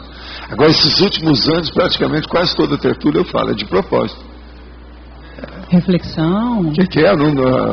Falando um monte, eu não sei. Depois eu falo, eu falei, eu não vi. Não. A visão de conjunto? Não. São os dicionários cerebrais. Ok. Pensa bem, o dicionário cerebral é seu repertório básico, é o repositório de tudo, não é isso? É o balanço de tudo, é inventarium, ou inventariologia total, é tudo ali. Então esse é importante. E outra coisa, o que é interessante, as universidades não falam em dicionários cerebrais. Até parece que foi eu que inventei isso. Não fui eu que inventei, foi os irmãos que já usam isso há muito tempo, eles não são desses. Mas olha, é você? Então, só mais um, só para fechar. Então, não tem jeito. Tem que associar tudo com tudo mesmo e investigar e trabalhar em todos os lugares. Você que sabe, você está evoluindo cada vez mais. Você vai ver se tem jeito ou não. Eu deixo na sua mão. Eu queria só fazer... Tirei meu conforto. Eu queria fazer uma segunda pergunta linkada a isso. O senhor mencionou há pouco a questão do diagnóstico cirúrgico do processo de pensamento, que tem que ser analisado. Então vamos lá, você falou que os artistas têm a tendência a pensar superficialmente. Lógico. Então a questão e ele sempre passa para outra coisa, ele não para, ele não fixa. Tá. Que é justamente o Leonardo da Vinci. Ele era mais artista do que tudo. Tá. Então, dando um diagnóstico do processo pessoal, tem que deixar o superficial e aprofundar. A gente só deve mudar de bloco quando você já dominou o bloco anterior. Isso é uma regra. Quando a pessoa pode. Nem sempre ela consegue. Isso é o ideal. Você só sai de um bloco a hora que você dominou esse bloco. Aí você sai e passa para o outro. Aí você enriquece. Tudo vai ampliando. Você sai então da monovisão ou da univisão, a infravisão, você vai para uma cosmovisão, uma megavisão. Tá certo? Dentro disso o processo de análise e síntese todo momento, né? Aquele processo que vai caminhando. Mencionou agora. Igual o senhor comenta aqui na colegiologia, os colégios visíveis fomentadores de neocognições científicas. O colégio visível, basicamente, a função dele é esse fomento da neocognição, da troca de experiências entre os pesquisadores. Você poderia complementar? Olha, querendo ou não, sempre entra o processo da memória no colégio invisível, né? Por quê? Está havendo uma troca de informações. Essa troca de informações, ela pega ali e acende uma ideia que você esqueceu. Você vai mexer nas suas recordações. Uma outra coisa, uma pessoa que está elaborando pensamentos novos junto com outra, até num debate ou qualquer coisa, ela tem que recorrer toda hora às suas memórias. Ela não tem jeito de esquecer disso. Toda hora ela tem.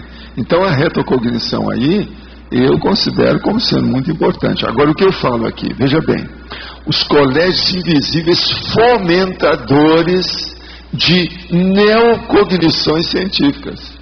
Então veja, é o negócio da dissociação. Você tem um fato que você já conhece, está aqui com você. Você pega outro fato que está aqui. Você casa os dois, vai fazer um sinergismo que vai acontecer uma terceira ideia. Essa é a neoconcepção. Agora veja, o colégio invisível, eles fazem isso naturalmente, por causa das informações. Há uma permuta de informações, ou se você quiser, um somatório de informes, um com o outro. Aquilo então vai batendo, a coisa amplia. É porque hoje você consegue fazer isso aí de N para N. Antigamente era de 1 para 1, né? Porque numa capa, não, veja, a internet é isso. A internet é o espalhamento dos grãos de areia da praia, do conhecimento. Então, por exemplo, aqui nós temos o bairro do conhecimento, tá certo? Da cognição, bairro do saber. A praia nada mais é do que o local dos grãos de conhecimento. Você está entendendo? Está tudo espalhado. Se você for entender cada grão daquele, você vai entender o que é. Isso é a praia do conhecimento. Uma das coisas ricas também que o senhor coloca aqui na patologia é o senso de união ao se compartilhar a fonte. Então você também, o compartilhamento de fontes gera esse senso de união no próprio grupo também. Isso em parte é o que estão fazendo hoje com Orkut, blog. São as informações que os caras estão dividindo uns com os outros. Ninguém vai, na verdade, colocar uma ideia num blog se ele não está querendo também arranjar informação através daquilo. Que sempre é um negócio. Ele dá, mas recebe. E ele sabe disso, ele está consciente disso. Professor Paulo. Sim. Professor Paulo. Sim. O senhor estava falando sobre a síndrome da dispersão, que teria muitas pessoas, mesmo dentro da comunidade conscienciológica, que sofreriam com esse problema. Mas se nós pensarmos assim, que é uma consciência que tem um conteúdo, um conhecimento prévio de outras vidas e acaba caindo na síndrome da dispersão. O que provoca esse desvio? O que provoca isso nessa vida? No nosso caso, aí tem um fator específico, que é o seguinte: a pessoa fez o curso intermissivo pela primeira vez. Então ela vem aqui, ela está sentindo por cima da carne seca. dona do pedaço. Entende? Com isso, então, não, eu domino o mundo, tudo é meu, estou por cima da carne seca. Entendeu? Isso aí é um erro. Aí dá tudo para trás, porque a pessoa dispersa os esforços. Você sabe, a união é que fomenta e potencializa mais ainda a força. A hora que dispersa assim não dá certo. E aí acaba tendo dificuldade para priorizar algumas coisas. Tudo não é muito só importante. Isso. Começa a fazer uma opção de cor pela metade, só uma parte, porque não termina bem em nada. É o caso do Leonardo da Vinci. Então é um certo deslumbramento, na verdade. Até um certo ponto mas não é bem deslumbramento, não é só isso, não. Há um processo egóico, de orgulho, muito forte, dentro da situação. É aquela pessoa, por exemplo, que se sente riquíssima com a informação privilegiada que ela recebeu. A bolsa está cheia de gente assim. Outra coisa, onde tem mais isso, mas dura pouco, é no turf, na corrida de cavalo. Olha, eu tenho uma barbada para você, no terceiro páreo, que acaba com eu estudei esse povo todo. Eu não falo muito nele, porque eles são tudo doido, né? A jogatina tem um negócio terrível. Sempre que você vai ganhar, alguém perdeu. Eu acho isso negativíssimo. Em matéria de competição, talvez o jogo seja uma das piores coisas depois da guerra. É o jogo. Eu não sei, mas às vezes o jogo é bem pior do que o esporte. Então, por exemplo, a gente teria que falar que o substituto da guerra seria, em primeiro lugar, o jogo, segundo, o esporte. Você está entendendo? Porque sempre alguém leva na cabeça. É um negócio imoral, o jogo. Pensando assim, a gente poderia chegar à conclusão que uma forma de amenizar isso seria tirar você mesmo de foco e colocar o outro muito mais em foco, como uma forma de assistência ao outro. Como uma forma, inclusive, de combater a síndrome da dispersão. Sim, tem que começar por isso aí, é uma saída. Você está entendendo? É uma saída. Agora, o jogo que eu estou falando aí, é o jogo de carta, poker, por exemplo, é isso. Aquele dos 10 mil dólares, vamos ver aqui, aquele do campeonato internacional de 2 milhões de dólares na hora. E a pessoa se e outra coisa, os caras que ficam para o fim, vem 800 para participar daquilo. Os 4, 5 que ficam no fim de tudo, um ganha 400 mil, o outro 1 milhão, o outro 1,5 milhão, e o último 2 bilhões de dólares. É isso. E outra coisa, eles são tudo ovacionados, o cara fica popular, o resto, o mundo inteiro conhece quem é, como é que é. Existe um filme que explica isso com detalhes, de todos os detalhes, com calma. Tem um monte de filmes sobre jogo, mas tem um que é terrível, esse, sabe? O nome do título eu não sei bem lá, mas hein? Não é esse não. Não, é um assim... Não é um rapaz? É um que fala em jogo, não sei o que é de jogo, entende? Que tem o pai e o filho que entra no torneio internacional, o maior do mundo, mundial. E o pai já tinha ganho várias vezes, aí o filho entrou. E no fim o filho até ajuda o pai só para melhorar a imagem dele, a moral. Ele tinha 2 ases e não colocou os ases, falou que aquilo era só a rainha. E ele não permitiu que eles acessassem as cartas dele, porque você sabe que hoje, às vezes tem jogo de pôquer que tem um aparelho que vê as cartas da pessoa. Então o povo de fora sabe, mas quem está lá não sabe. Ele no jogo lá do filme, só ele que não permitiu que ninguém visse as cartas, porque ele queria ajudar o pai.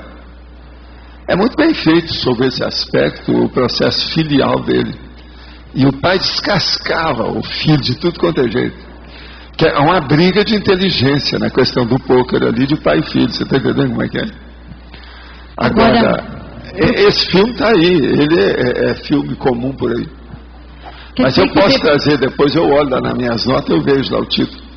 Quer dizer que depois do segundo curso intermissível, a probabilidade de entrar numa série X com síndrome da dispersão não, já é mais... Eu acho que uma boa parte de vocês aí no segundo estão pensando em macrosoma, paramicrochip, já estão pensando como é que é o transventor, o que é que o transventor fala, como é que é isso. Eu acho que o nível aí vai crescer assim de uma maneira geométrica. Professor, letra A. Aonde que é? Aqui, ó, letra A. Ah, sim. Como que a gente faz para diminuir as distorções autocognitivas na captação de ideias? A distorção, você tem que ver quais são essas distorções e qual é a causa dela, por que é. E ver. Que às vezes pode ser, tem uns negócios disga alguma coisa, disgrafia, dislania, disso, e isso. Tem que ver o que é que tem na cabeça. Agora, quase sempre diz respeito também ao processo mnemônico. Mas isso você já está doutora no assunto aí para saber como é que faz. Você já supera essas coisas. Hoje, isso é para você, isso é fichinho. Mas tem que pensar a causa. Saber exatamente o que é que está batendo o pino. Professor, mas assim, essa questão mnemônica pode ter a ver com um bloqueio, um assédio mental somático? Pode ser, né? Alguma coisa nesse sentido. Mas olha, depois de um certo tempo não é porque aquilo criou um mau hábito na pessoa, então ela bate o pino. Ela não está atuando ou funcionando corretamente. Tem que ajustar a máquina, o modo de pensar, a elaboração do pensamento. Professor Valdo, aqui ó, exatamente nessa linha aí, como é que a gente faz para avaliar e melhorar a qualidade dos pensamentos? Quais seriam as técnicas? A qualidade? Sim, a melhorar... fazer auto-reflexão e ver onde é que estão os pontos fracos da pessoa. Anota tudo e vê, não, tem que trabalhar aqui, é isso que está precisando, tal. Vê os pontos fracos. Cada caso é um caso, tem que ver, né? Não tem jeito. Fala. Professor Valdo, aqui na sinonimologia, o número 8, o senhor viu que a procedência da autocognição... Deixa eu ver o que é que está. Não sei se já foi corrigido. Que número que é? Número 8. Número 8. Procedência da autocognição. Está faltando aí. Você engoliu essa cedilha. Que vergonha. É mesmo. Vamos olhar isso. Ninguém viu. Essa aí não está lá nos originais, não. Eu não lembro de ter corrigido isso. Ok. Professor, e aqui na página 40 tem o detalhismo, lá no final tem a mitologia. No detalhismo, o que é que você quer? Já no final do detalhismo tem a mitologia. Mitologia? Se eu puder explicar melhor aí. O mito da transmissão pura do saber. Por exemplo, há pessoas que pensam que ela consegue transmitir tudo que tem, que aquela é uma transmissão pura. Sempre tem alguma conotação de quem está falando. Então isso é um mito. E outra coisa, aquele saber também nunca é puro, porque ele vem de trás. Nunca você está sabendo uma coisa totalmente original, virgem, inexplorada, 0 quilômetro. Então isso tudo é o mito da transmissão pura do saber. E outra coisa, sempre que você transmite, você está colocando alguma coisa sua. Ninguém tem o mesmo vocabulário. Já começa por aí. Se a transmissão é feita oralmente, verbalmente, você está entendendo? Já tem modificação no modo de transmitir. De modo que essas coisas variam muito. Mas tem lógica aí para você, tem? Quem é que estava aí com você? Por favor. E o que ocorre quando a gente capta alguma coisa e não põe em prática aquilo? Por exemplo, no teu caso, quando você teve aquela retrocognição com teu irmão quando você tinha 9 anos. Como é que é? Quando você teve aquela retrocognição com seu irmão quando você tinha 9 anos. Sim. Você pegou a coisa, mas você podia não ter atinado ou não feito a reversão daquilo. Sim. Qual seria... O problema aí, às vezes, é inexperiência. A gente não tem ainda noção. Você sabe, parapsiquismo é uma coisa que precisa de alguns anos para você dominar bem, por causa do novo corpo que você tem. Mas no seu caso podia ter pesado muito, não ter feito aquela reversão naquele momento. Não, você está falando por causa quando eu tinha 9 anos que meu irmão foi curado pelo negócio lá. Não, quando você teve aquela retrocognição do que você já tinha feito com ele em outra vida, aí você mudou. Foi, mas aquilo foi antes. Então antes, quando foi você antes fez disso, não foi nessa época não. Agora veja, eu não tinha aquilo, porque aquele negócio é muito antigo. Não, mas aí... O negócio lá que eles foram levar, que foram levar o meu irmão, que é o meu filho atual, isso aí vem de muito tempo. Tá, mas você podia ter percebido aquilo e podia não ter feito a reversão de a recinha ali na hora e visto que aí você... Não, eu acho que se eu tivesse visto do jeito que foi, eu acho que eu guardaria assim. Agora, o problema é que me deram na hora justa. Agora, eles viram que o meu reclamo, a minha reclamação, tinha justiça. Porque foi uma série de fatos. Eu, menino, ninguém me explicava nada. Eu dizia, não vamos explicar para ele porque, em parte, ele tem razão, a situação está precária. Acontecia um monte de coisa, era o meu irmão que tinha feito, a culpa era minha. Porque eles achavam que ele era doente daquele jeito, que não podia ter sido ele que fizesse aquilo. Agora, meu irmão sempre foi muito inteligente, você está entendendo? Então, o negócio não era bem isso. E eu via as coisas todas e ficava calado. Mas eu não queria chegar lá e denunciar, né? Isso aí não dava certo. Então eu só guardava aquilo. Aí a última que aconteceu, que o negócio foi lá dentro, eu saí da sala e fui andando, na sala de jantar. Fui andando para a cozinha. A hora que eu cheguei perto da descida da escada da cozinha para ir, que mudou tudo. Aí eu comecei a ver aquilo com calma. Sentei lá debaixo da mangueira, lá que eu comia as mangas lá, que era pequena, mas com boa sombra. Comecei a pensar naquilo tudo. Aí eu comecei a falar, o que eu tenho que mudar aqui? Como é que está? Desse dia em diante, eu fui a terceira pessoa a ajudar meu irmão. Primeiro foi meu pai, segundo minha mãe, terceiro eu. Tá, mas e até ele morrer, quem estava com ele até no fim era minha mãe e eu. Meu pai já tinha morrido. Tá, mas se você não fizesse aquela reversão naquele momento?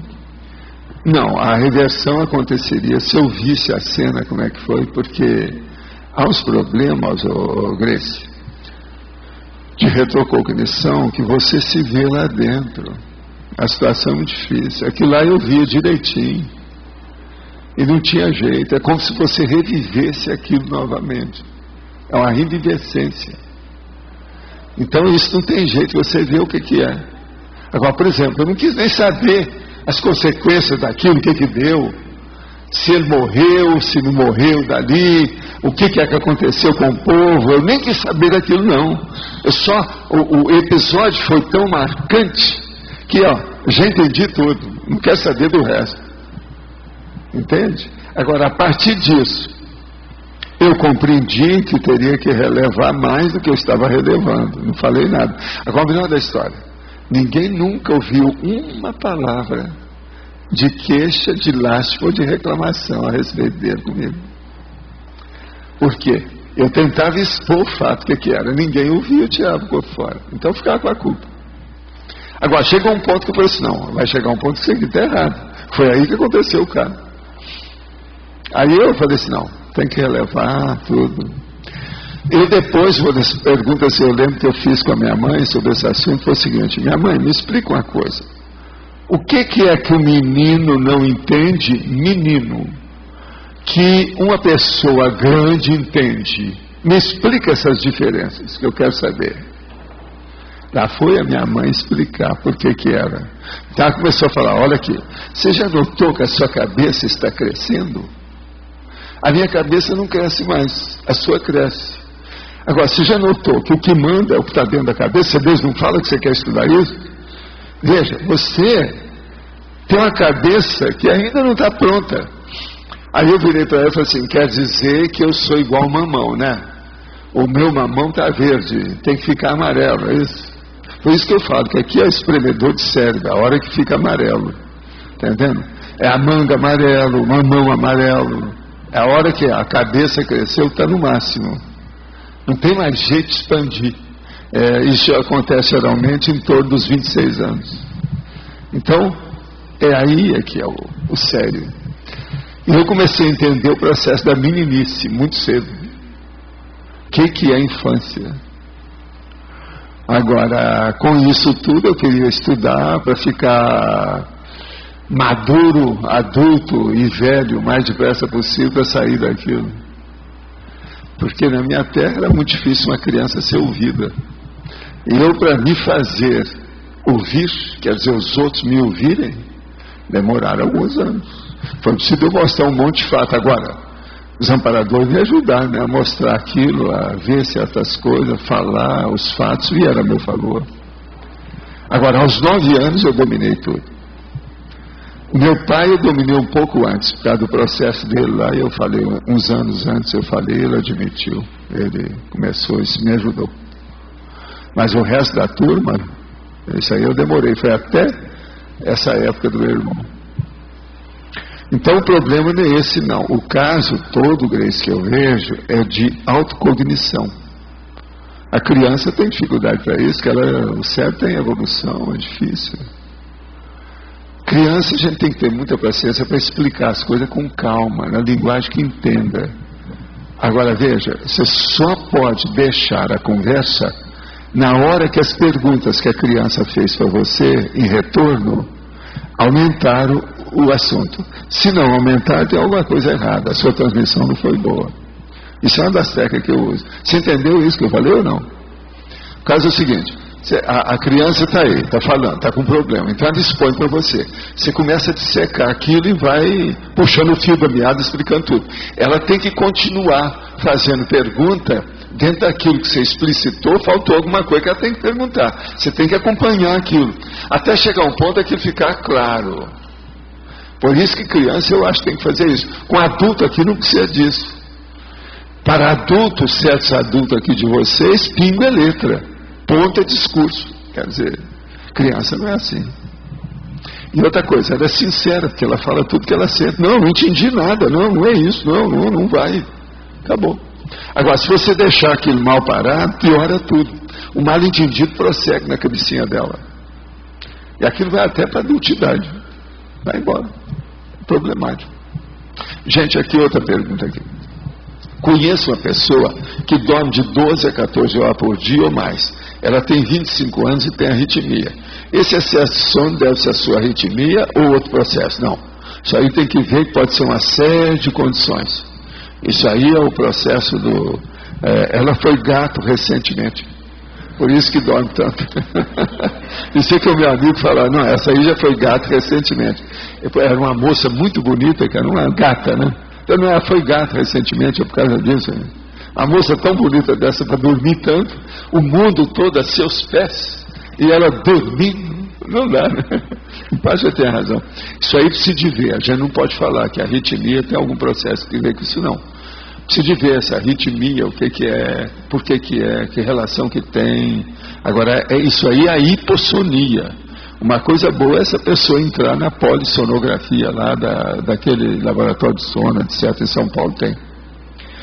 Tive a rememoração esta manhã de estar projetada com lucidez no extrafísico e de estar tendo contato com uma consciência muito avançada. Tive a nítida impressão dela ser algo como um evoluciólogo ou um amparador de alto nível, e ela promoveu um EV extremamente intenso em mim. A sensação de ter EV no extrafísico é infinitamente maior do que na vigília física. É isso mesmo? É. Pois essa foi a primeira vez que me recordo ter tido um EV no extrafísico. Não, isso tudo pode ter acontecido sim. Agora, anota quais foram as suas sensações diferentes da realidade aqui da vigília física ordinária. Amanhã você pode ter outra coisa, você vai entender mais você. Recomecei a ter netos a seu conselho, porém estou muito mais deprimida que anteriormente, apesar de estar trabalhando diariamente com as energias. O que devo fazer? Insista, não desista, sabe? Faz força. Você estava toda resolvida a recomeçar, vai em frente, pensa bem o que você vai fazer. Em relação ao serenão, esgotar a integralidade das fontes cognitivas intrafísicas, o senhor se refere a todos os planetas que ele habite ou possa vivenciar suas serietes? Não, é naquele planeta que ele vai deixar de ser serenão. Sempre vai ter um último, não vai? Pensa bem. Os séries dos somas em outros planetas poderão influenciar também nessa condição quantitativa que definirá o descarte do psicossoma? Sim, mas não é isso não. O que define mesmo é ele o seguinte, aonde ele trabalha. Os planetas lá pelas tantas, o povo que já estudou muito astronomia sabe disso, eles são regidos no processo de evolução pelas fontes de energia que eles têm. Então, se um serenão conheceu as fontes energéticas de determinado tipo de planeta, ele vai conhecer o planeta na sua base. Não interessa se é esse, aquele, é qualquer um. Agora, no caso do serenão, o que interessa para ele é aquele planeta, se é que existe algum, aonde ele faz assistência mais no fim da trajetória dele como serenão. É esse aí então que interessa. Esse aí, ele precisa de dominar tudo que tem para ajudar a humanidade inteira que esteja ali. A humanidade, ou seja, a população que está lá. E outra coisa séria, nesse caso, ele não precisa de dominar apenas a parte física, não. Que assim ele vai ficar livre de ressomar. Ele tem que dominar também a parte extrafísica do planeta para deixar isso aqui. A coisa mais embaixo, mais séria. Tá certo? Valdo. Sim. Aqui letra B. Sim. Haveria alguma outra personalidade, além do Da Vinci, que você recomendaria estudar da Renascença? A Renascença? É. Olha, seria bom eu ver esses livros históricos sobre a Renascença, que hoje tem uns livrões grandes, que fala da história da Renascença com tudo que tem. Seria bom ver assim uma geral. Você está entendendo? Porque aí você vai ver o que é mais assim simpático a você, com a situação toda. Existem os processos da história da Renascença. Pega isso, tem uma série de livros agora grandes, uns grossos, que mostram uma opção de coisa nesse sentido. Vale a pena ver. A gente aprende muito com os processos da Renascença. Tem muita coisa séria nisso aí. Essa é uma parte da história que vale a pena. Tem umas coisas da história que elas ensinam mais. O processo da Renascença, o problema do enciclopedismo, o problema do iluminismo, os problemas das escolas e clubes. Por exemplo, a escola de Frankfurt, centro não sei de quê, estudar isso vale a pena ver. A pessoa amplia o problema de conhecimento de cognição mais depressa. Entende? Agora, ó, vou repetir: Renascença, Iluminismo, Enciclopedismo e esses centros. Frankfurt, Escola de Frankfurt, esses troços assim, você está entendendo? Vale a pena. Hoje tem livros especializados sobre esse assunto, vale a pena ver isso. Ajuda muito. Valdo, sim. Aqui no ar. Sim. Eu queria saber o seguinte: se o acesso à fonte cognitiva se tem relação com a questão da leitura das entrelinhas, no caso, e a questão também do lateropensene. Olha, aí depende. Por exemplo, se a sua fonte cognitiva é uma central extrafísica, aquilo vem com insinuações imensas, que atinge todo o seu conhecimento e passa até as entrelinhas. Então, isso varia infinito. Depende daquilo que você esteja ajustado ali no momento evolutivo.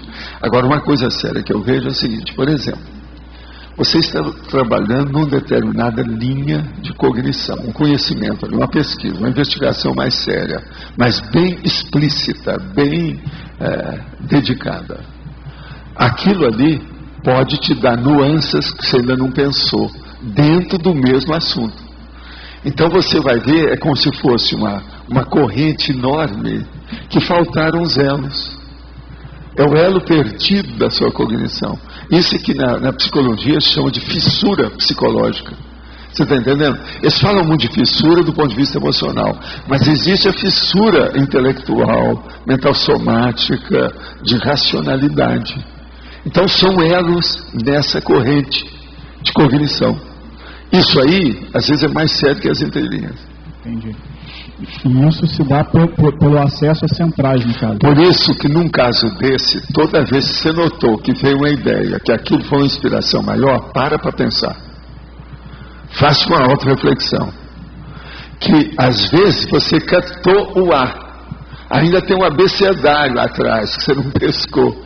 Tem que puxar o fio da meada com você. Entendeu? Entendi. Agora veja, às vezes eu tenho uma inspiração da tal maneira que eu estou trabalhando num determinado tema. Por exemplo, para fazer um verbete, estou te dando um exemplo.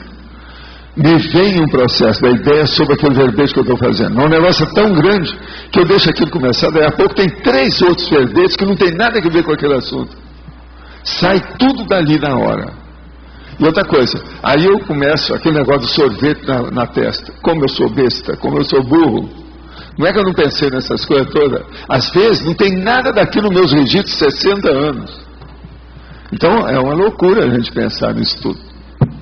Isso aí é mais que entre linhas. Você está começando a entender? Olha só a cognição. Isso aí é extrapolacionismo através da central, entendeu? E durante esse processo pode haver influência de serenão, por exemplo? Pode. Mexeu com central, pode acontecer qualquer coisa. Eu não ponho a mão no fogo porque eu já vi de tudo.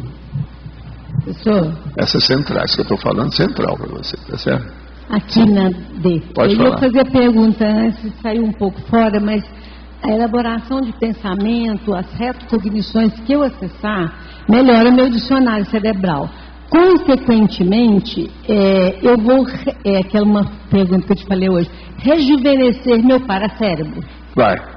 Essa palavra foi linda, né? Como é que você está falando? Explica para tu umas bobagens que você estava falando. Explica aí. Não, porque não, ela falou uma coisa que está tudo correto. Não é bobagem assim, eu estou brincando. Não é bobagem, não. Mas agora, que poderia ampliar o setup. Explica tudo. Porque explica para tu. Eu estou estudando o cérebro que envelhece para cérebro. O cérebro e paracérebro através do tempo. Vem do meu cérebro, então, como é que está você envelhecendo do marido. Como é que foi que você falou? Aí eu pus o cérebro que envelhece e o paracérebro que não envelhece. Aí ele disse assim, que rejuvenesce. Eu falei, puxa vida. Ela não pensou no rejuvenescimento do paracérebro. Você está entendendo? Ela está certa, mas o problema é a expressão que clareia tudo. Clareia tudo porque dá um mundo agora, ampliou. Na hora ela pescou tudo. Ela está estudando mesmo para cérebro, não está brincando não. Então, agora está uma fera, né? Está no SCP-1 já, vai lá para o fim do mundo. Está dominando o processo. Não tem muito quem ajuda. Agora eu estou aqui atrás da pessoa para me dar a mão. Você está aí com o jornalista, semanalmente ele escreve alguma coisa por aí, nós todos estamos vendo. O homem é uma fera. Cuidado aí, com ele. Então tudo isso eu posso, porque o paracérebro está com tudo aí. Porque ele vai pegando todas as informações de força física. Era só isso. É por aí. Capta tudo. Quem é que está aí ainda? É você? Professor, hoje nós temos uma patologia aqui que é o próprio tertúlia. Tertúlia online é uma divulgação de informação, de cognição muito forte, né? E outra coisa, você nunca sabe aonde vai, né? Você entra na bacia das almas. Tudo aqui está na bacia das almas. Não se cobra nada. E você não sabe para onde vai. Às vezes estão captando a gente em Marte, nós não estamos sabendo. Mas... O efeito halo, né, que gera não só para extrafísico aqui e também na recepção remota é bastante grande, né? Essa questão da internet certamente é uma questão é um processo de serenões, né? A criação, de certa forma, ela isso aí acontece na evolução de todos os planetas, né? O processo de comunicabilidade, isso é normal. Agora, ainda isso vai aperfeiçoar mais. Para mim é só o início do começo do princípio. Princípio do início do começo. Não tem mais coisa para mim. Gente, eu não falei para vocês há quantos anos o negócio do AIEC, a leitura de pensamento, eles já não estão começando já a pensar nisso? Estão começando, mas estão começando correto. Já estão falando em pensamento, imaginação, o que é que a pessoa pensou antes daquilo que ela está pensando agora. Quer dizer, é justamente o processo do AIEC com as coisas todas que tem no estatístico. Exatamente. Esse próximo passo pode ser uma questão mais parapsíquica, de repente, vai ser um processo mais... O parapsiquismo vai se manifestar cada vez mais nas nossas coisas todas, e principalmente na área intelectual. Marca isso que eu estou te falando, que é batatófilo. Isso aí não tem jeito, é favas contadas. Não tem saída. Parapsiquismo na neurociência. Parapsiquismo na intelectualidade, parapsiquismo na erudiciologia, parapsiquismo na reeducaciologia. Vocês podem esperar que isso aí vai ser inevitável. É o caminho.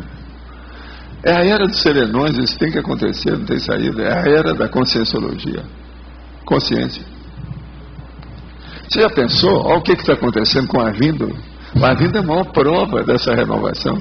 Arlindo, você queria falar mais alguma coisa? Não, eu queria falar voltar no Da Vinci. Ele é o meu J. Cristo, o Plínio. Ele é o J. Cristo, meu Plínio. Voltar no assunto Da Vinci, que ontem você falou, inclusive, da biografia dele, que pode ser diferente, mas aquelas fissuras dele, eu ainda não pesquei que ele pode ser evoluciólogo com aquelas fissuras. Será que o povo tudo aí tem dificuldade para isso. Será que nesse tempo ele se recuperou muita coisa? Porque foi não, eu penso que não foi isso. Eu penso que aquela vida dele deu um quiprocó. A minha, por exemplo, não teve o meu parto laborioso lá da minha mãe. Não foi o meu, não foi eu que pari, mas minha mãe, por exemplo. Isso aí me perturbou. Tem marca até hoje, os negócios estão tudo aí. Ele deve ter havido alguma coisa nesse sentido. Eu não sei como é que foi a infância. Tem aquela minha hipótese da hidrocefalia. Você sabe, por isso que eu tinha aquela cabeça grande, aquele negócio todo. Isso tudo pode ter dado alguma coisa. E pode ser mais. E isso aí perturbou aquilo que ele precisava. Ele fez aquilo que ele pôde. Pode ser mais. Mas ficou muito caricata a situação. Perante a realidade dele, ele é muito superior a isso. Mas ele tinha um embrião lá de homem com cognição. Eu acho que ele também ficou daquele jeito que ele não podia mostrar muitas coisas. Por causa do problema do anonimato. Eu nunca sei. O outro que eu sempre desconfiei de certas coisas dele foi o Swedenborg. O Swedenborg tinha umas coisas esquisitas nisso. Vocês nunca leram, né, os diários dele, né? Eu li tudo. Eu li os livros dele todos. Tudo que me passou na mão. Tem muita coisa que não tem nem em português, tudo, outros idiomas, eu li tudo que eu pude. Agora, o homem era de cair o queixo. Mas agora tudo enrolado, porque a hora que a gente apareceu lá para ele, a gente já apareceu porque já dava valor para ele. E não deu nada. Mas você acha que esse enrolamento mais do Da Vinci de propósito ali foi feito porque ele não podia se abrir também, sei lá? Na época da Renascença tinha uma Inquisição brava lá, não sei se isso inclui. Há umas coisas engraçadas nisso, Aline. Por exemplo, tamanho da cabeça é uma coisa secundária, mas a expressão das ligações interneuroniais é uma coisa séria. Agora você veja, esses alemães nazistas que eu vi na Argentina, tudo tinha cabeça grande. O Swedenborg tinha cabeça grande. O nosso amigo Confúcio tinha uma cabeça grande, ele era até alterado de um lado. Eles falam, registrar isso na história. Leonardo da Vinci tinha também uma cabeça grande. Até que ponto que esse povo tinha a coisa normal, ou poderia ser um troço igual ao Leonardo da Vinci? As interconexões estavam alteradas devido a uma hidrocefalia, alguma coisa, sei lá o que aconteceu. Então, por exemplo, o Swedenborg, pode ser que aquele negócio da síndrome, que ele caiu com aquilo, o cara que não podia ter acontecido aquilo, ninguém esperava aquilo. Aquilo pode ter sido, aquilo foi uma fissura violenta nele. Mas você acha que todos esses com essa fissura depois se recuperaram? Hoje em dia são muito mais. Não, todos eles se recuperam. Tem muita gente que vê aqui. Uma coisa é uma consciência no corpo. Outra coisa é a consciência sem o corpo. Corpo humano que eu estou falando. O corpo, ele anula uma pessoa. Eu já vi pessoas brilhantes que de uma hora para outra começou a faltar pino na cabeça, um milhão de coisas, a pessoa vira um vegetal. Aquilo não é consciência dela mais, ela ali está anulada, não tem jeito. Então aí não vale mais, não dá para julgar mais nada da pessoa, ali outra coisa, a personalidade acabou. Então tem que esperar a segunda dessoma. Mas de qualquer forma, por exemplo, o Da Vinci, naquela época, ele devia ser muito mais do que se pensa para hoje ser evoluciólogo, talvez. Não, ele já tinha bem, né? Estava lá estruturado com a opção de coisa para isso. Agora ali ele desviou uma opção de coisa, fez isso, fez aquilo. Agora ele era apaixonado. Agora eu vejo dentro de mim, examinando as coisas dele, eu senti desde o início uma coisa. Ele sentiu ou percebeu que tinha alguma coisa errada com o corpo dele. Por isso que ele quis estudar os corpos, de tudo. Vocês sabem que ele pegava e fazia dissecção, né? Sem parar, ele queria ver o que tinha. Aquilo é por causa dele. Isso aí a turma dos biógrafos, eles não acudiram com isso a respeito dele. Mas ele, para mim, aquele interesse dele, insistente, sério, era para examinar ele mesmo, para descobrir o que ele estava sentindo. Que eu acho que ele nunca falou mesmo o que é que ele sentia. Ele não abriu o jogo. Mas na biografia dele dá para detectar todas essas coisas. Além da cabeça dele. Não, ele mostrou, né, uma cosmovisão de muita coisa violenta, né, de tudo que tinha no passado, no futuro, coisas que ia acontecer. Não é fácil. Porque ele mexeu com muita coisa. Ele também funcionou como engenheiro, ele é artista. Era artista. Não, mas cientista. Cientista, inventou muitas coisas que depois surgiu depois helicóptero, tudo, sei lá o que tinha nisso. Isso para ele era fichinha, né? O processo físico, psicomotriz, para ele era fichinha. Eu acho que não é por aí não. Agora o problema dele era mais embaixo, era a parte intelectual mais profunda. Por isso que ele foi ver o problema da dissecção anatômica, ver a fisiologia daquilo, a anatomia e tudo mais.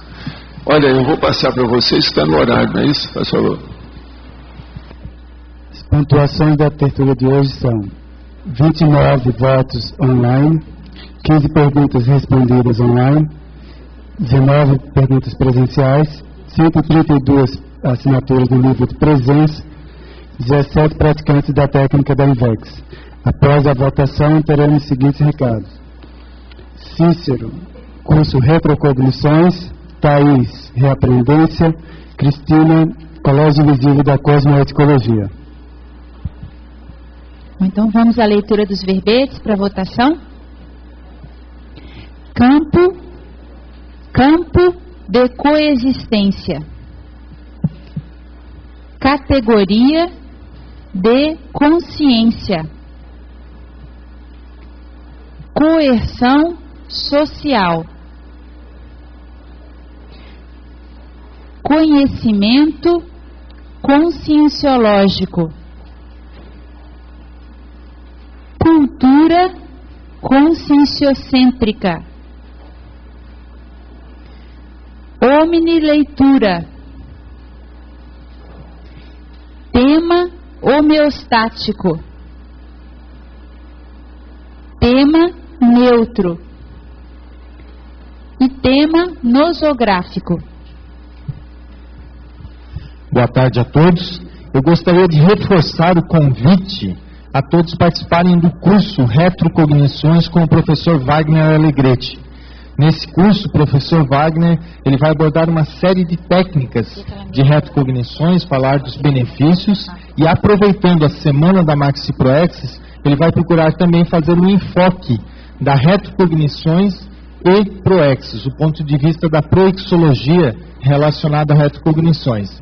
O curso ele já está com mais de 100 pessoas inscritas, tem muita gente até daqui que veio de fora só para fazer o curso do professor Wagner, e inclusive tem pessoas de Cascavel que não conhecem a conscienciologia que estão vindo fazer o curso do professor Wagner. Ainda tem possibilidade de fazer inscrições aqui na recepção do CEEC. O curso é hoje, começa daqui a meia hora no discernimento. Então, quem ainda não fez a inscrição, vocês podem fazer a inscrição aqui na recepção do CEEC e vai ter um ônibus que está fazendo o translado até o discernimento. O curso começa então às 3 e vai até 21h30. Todos convidados. Boa tarde a todos. A Reaprendência gostaria de avisar para aqueles que estão inscritos na qualificação docente deste fim de semana que o curso ocorrerá excepcionalmente no discernimento. Então começa sexta-feira às 15 horas e termina domingo às 17 horas. E para aqueles que não vão participar da qualificação, nós teremos uma aula aberta, gratuita, né, oferecida a todos os voluntários da Conscienciologia, da professora Nazaré Almeida, que é professora universitária, trabalha com orientação vocacional, e ela vai estar, também é voluntária da Unicine, e ela vai estar falando sobre o tema profissionalidade.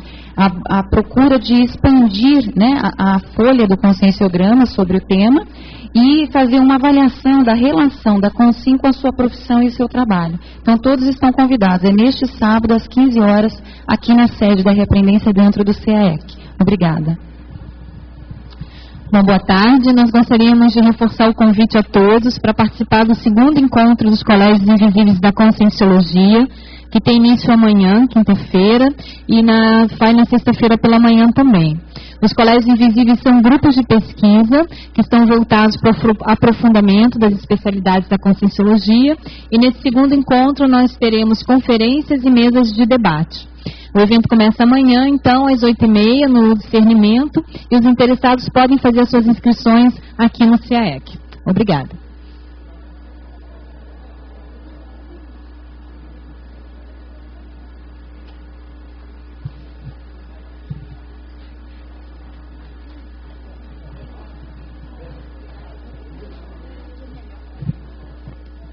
Empate. Um minuto, por favor. Teve um empate? Então, são 2 verbetes. Eu vou falar primeiro o nome dos 2, depois a gente faz a eleição para desempate. Então, o primeiro é conhecimento conscienciológico e o segundo é omnileitura. Então, vamos ao primeiro. Conhecimento conscienciológico. Quem vota? Quero.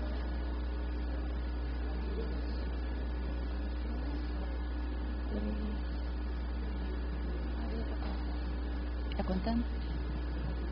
Contou? E agora, omnileitura.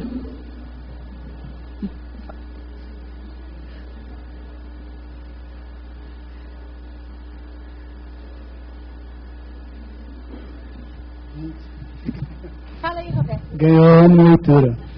20 votos, com 20 votos. 20 a 19.